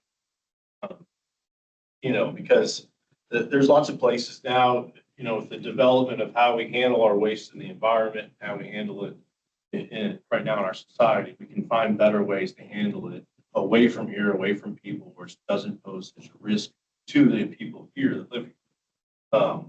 I would certainly probably look at once you start digging, you're probably going to have a mixture of what you can keep here, what you can ship off, and what you might have to incinerate. Because you really have to kind of look at it. You're going to have to bring everything up to code, if you will. And once you start finding out this stuff is really nasty, you're not going to be able to put it back in the hole and grab here. You're going to have to ship it off site and incinerate it possibly. So certainly trying to look at that as a mixed bag of what you could do with the material.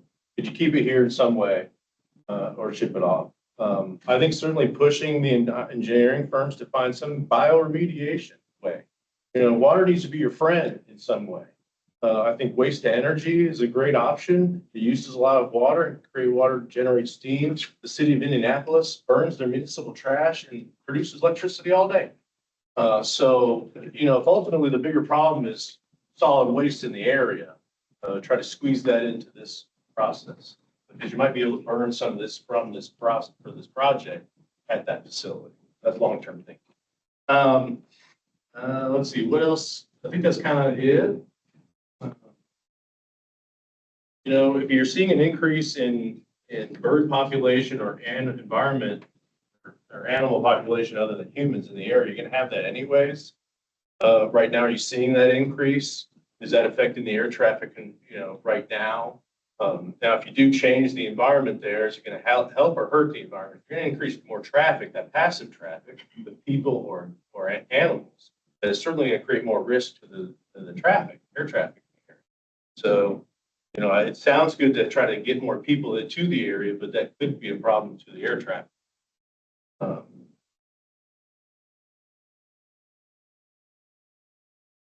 about all I got. Thank you. Thank you. Let's move to public comment from those online today. So this is an opportunity. If you're online, you'd like to do public comment, you can start, given the numbers, if you'd like to give a comment, unmute yourself and go ahead and speak. You can do it that way.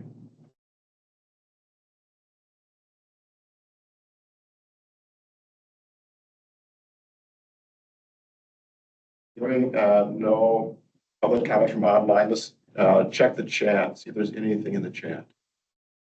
Are you able to do that? Yeah, Hans, there is nothing in the chat right now. Hearing nothing in the chat. Hearing no public comment online. Give it another minute here, just folks unmute. Give you an opportunity. People might need to raise their hand. Mick might need to be able to unmute them. Okay, let's try that. This is good. If you have a public comment, you can raise your hand. There's a button that says raise with a picture of a hand. You can do that.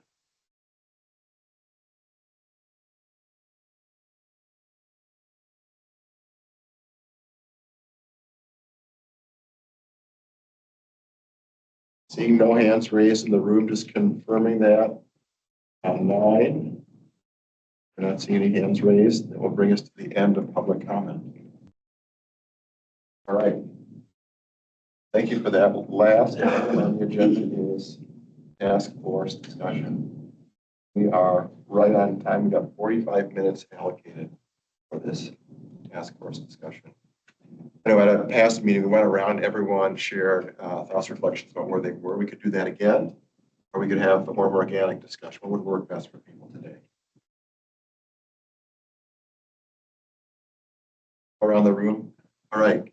So we're concluding near the end of this meeting. There's really 2 working meetings left. Sort of where we are. We're coming to the end of task force together. Thoughts, reflections about what we discussed today, and also what is ahead of us the next months, next 2 meetings that are important to you. Sure. Yeah, I guess appreciate everybody's thoughts, input today. A lot of good discussion. I don't have, I guess, a lot to add at this time. You know, we've talked quite a bit today. Appreciate FCA for next time, you know, maybe put some thoughts down on paper so we can start digesting. You know, we talked about that. I think that'll be helpful, I know, for me and for others. As we try to kind of hone in on, I think our recommendations will be here. So I don't have anything else, at least not right this second. Thanks. Thank you. And I'm just sitting in for Sam today, so I see it's a very complex project, and thankful for all you folks sharing your great insight. Well, that, everything to add beyond what we discussed previously. You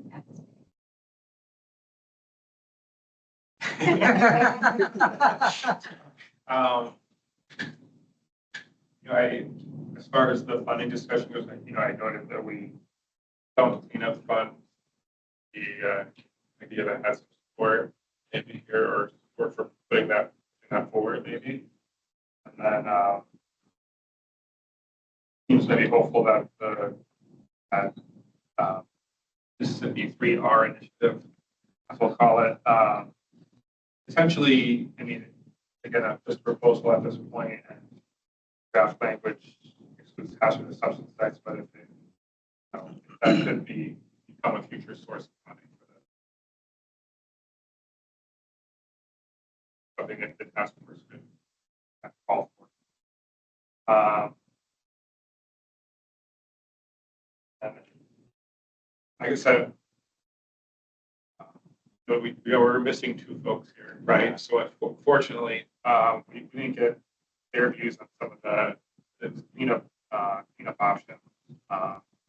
So that's important.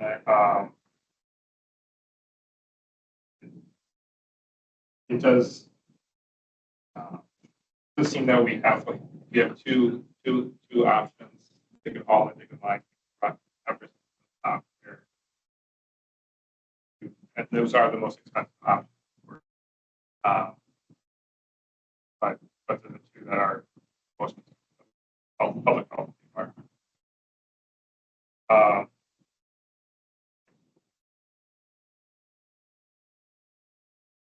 So there's a way to advance both, you know, multiple ideas towards feasibility studies, but how we might different ideas with questions about their feasibility. And couple concepts. Again, more feasibility study, more design. That would help narrow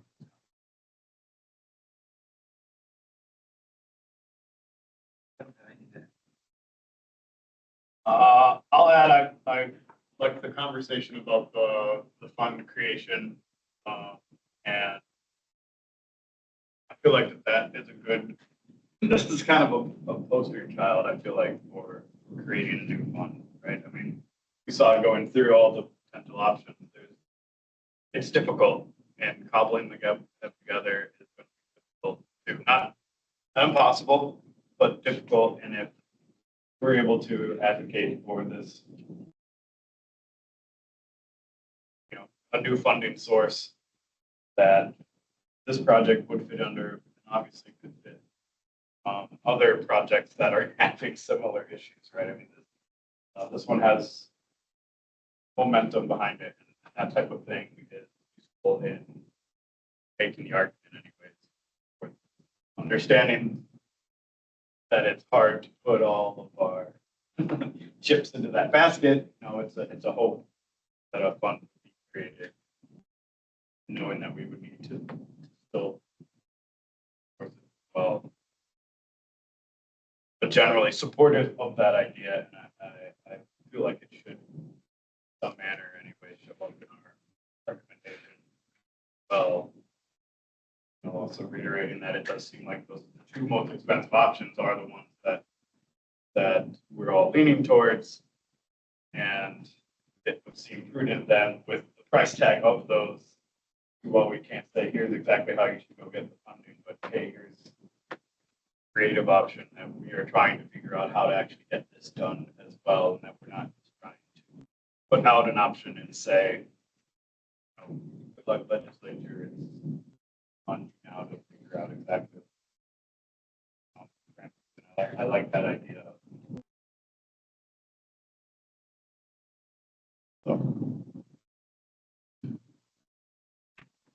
Well, two things that have been brought up that since we first went around and talked. One is I'm pleased to learn that we've got some ideas on who the responsible parties are.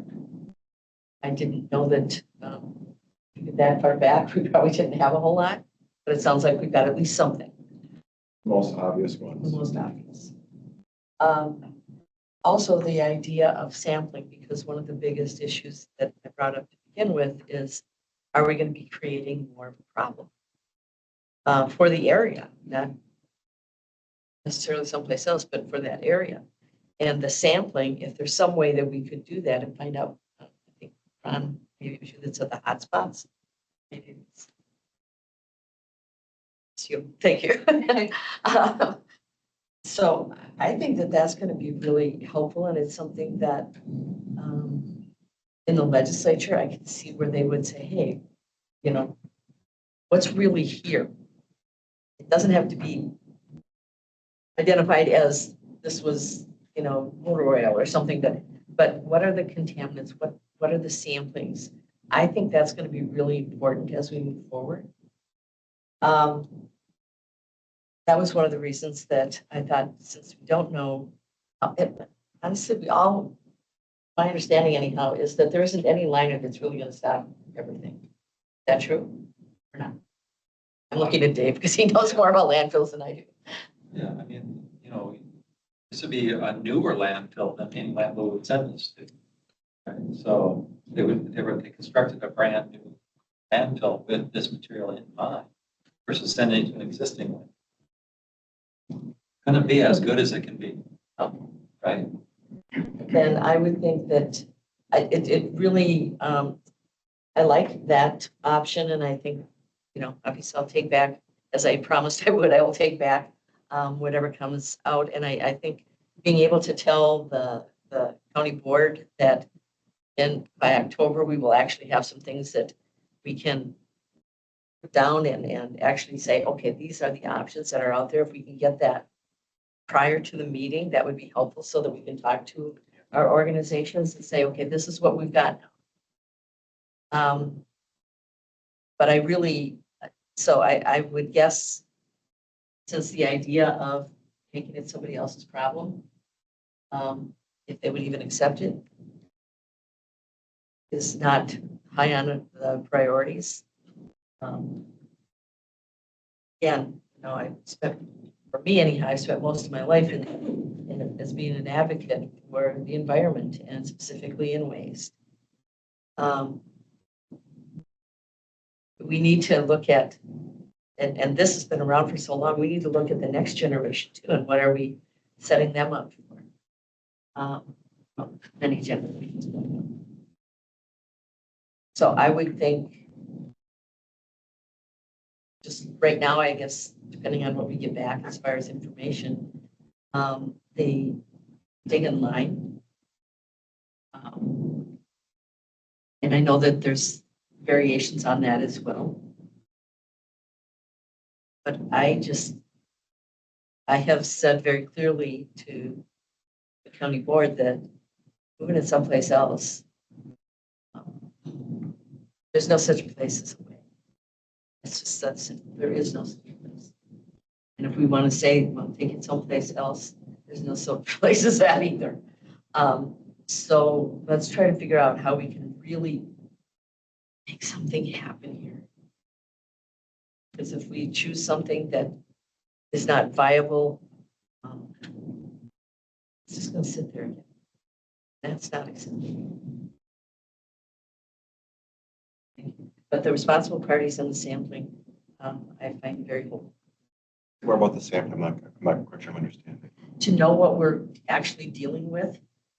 And I know that you can't for the hotspots because you can't really figure it out beyond that. But I would assume, I mean, I watched the show Draining the Oceans, so we should be able to figure out how to see what's in a landfill somehow. I don't know what that is, but trying to figure out what do we really have here. Because if we know what we have there, to a certain extent anyhow, we're going to know what the risks are on the different options. We don't know that. And that's kind of scary because you could dig it out and you could line it, you could dig it out and try to haul it someplace else. But in the meantime, everything's going into the air. Everything's going into our environment. The idea of incineration. Well, people are trying to shut down the incinerators too. So, I mean, we can't stick our head in the sand and think that somehow it's all going to work out because we don't like that option, so we won't do it. We have to find an option that can actually do it. So the sampling, I think, would help the decision makers as far as funding and everything else on, okay, is this actually going to work? Just a couple of times about implementability. Today is like, is it technical questions? I think you're saying a similar thing about, is this actually going to work? It's almost not like the need for action. We want to see actually something happen. I heard that.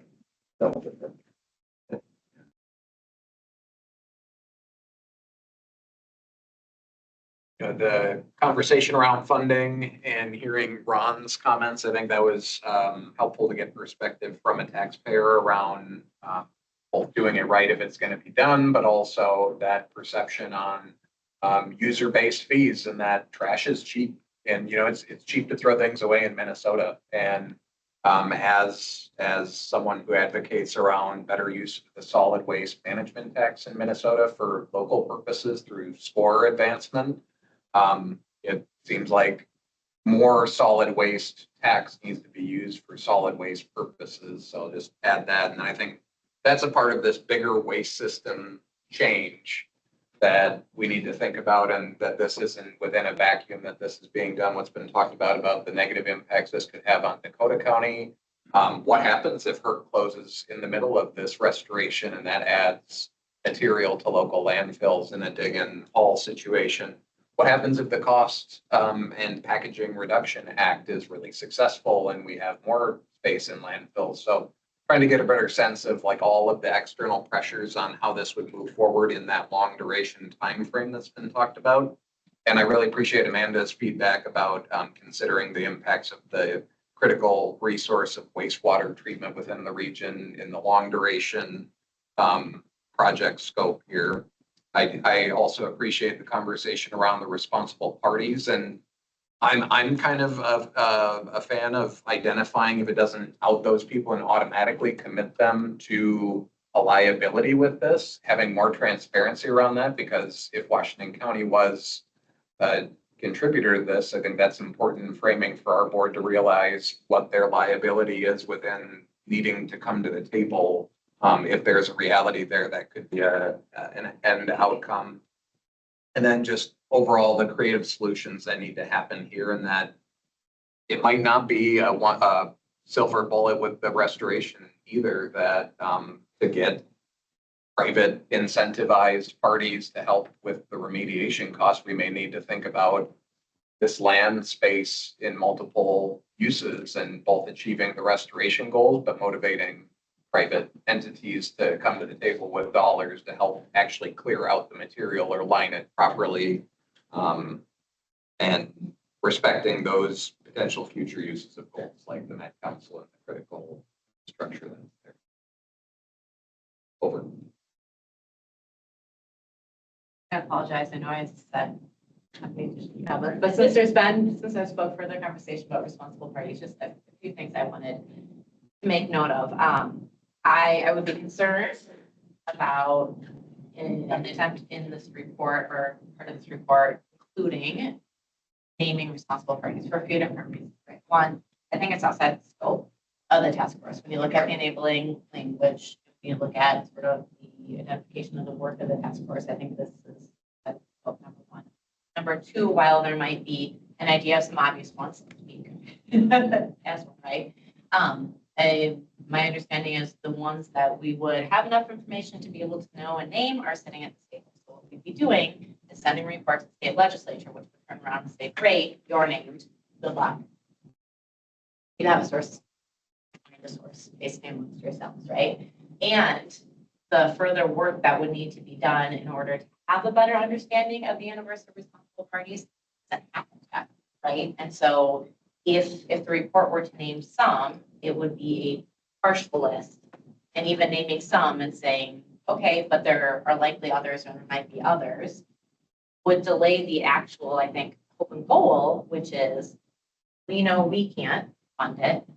Let's look at what sources might be that can, and let's move towards that path of actually getting work done on the site. And so I think it's outside the scope of the task force to put in to try and go down the path of naming, investigating, identifying responsible parties.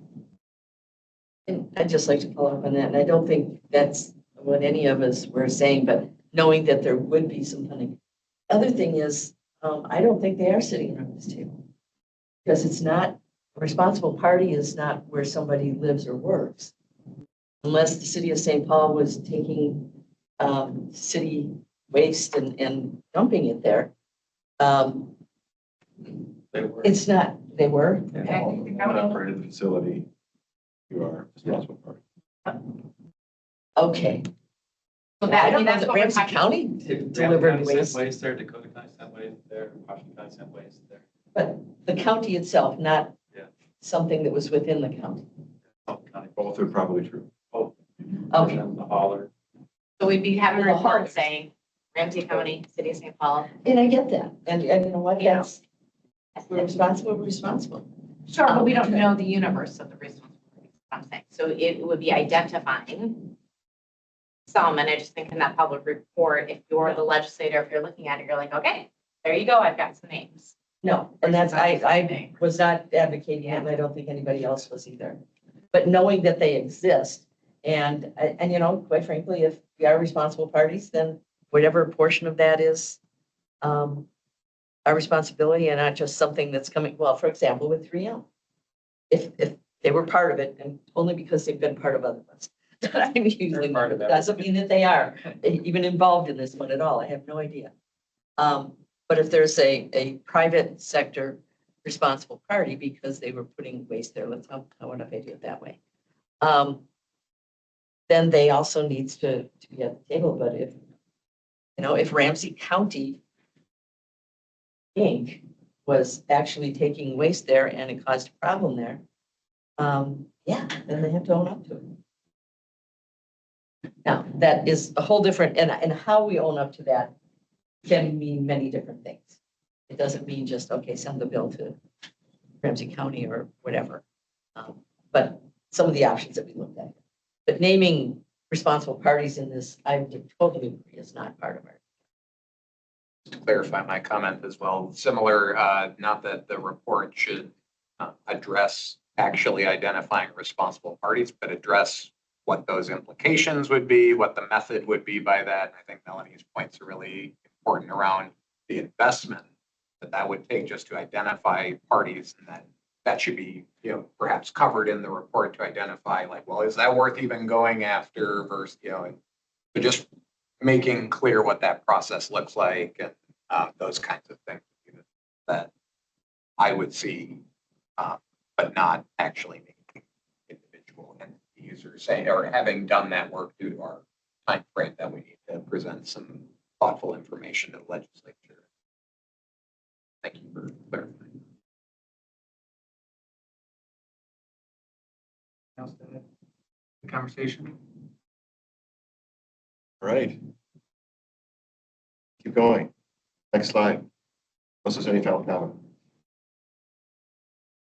Next meetings in person, October 10th, December 2nd. And the final meeting, January 13th. The hope is we're just approving a final report then. This is the plan. Did the meeting invites come out?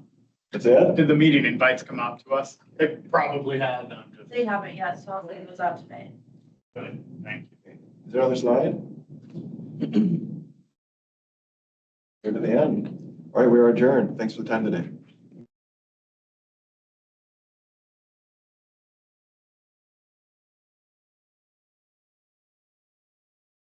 They're really cloud. All these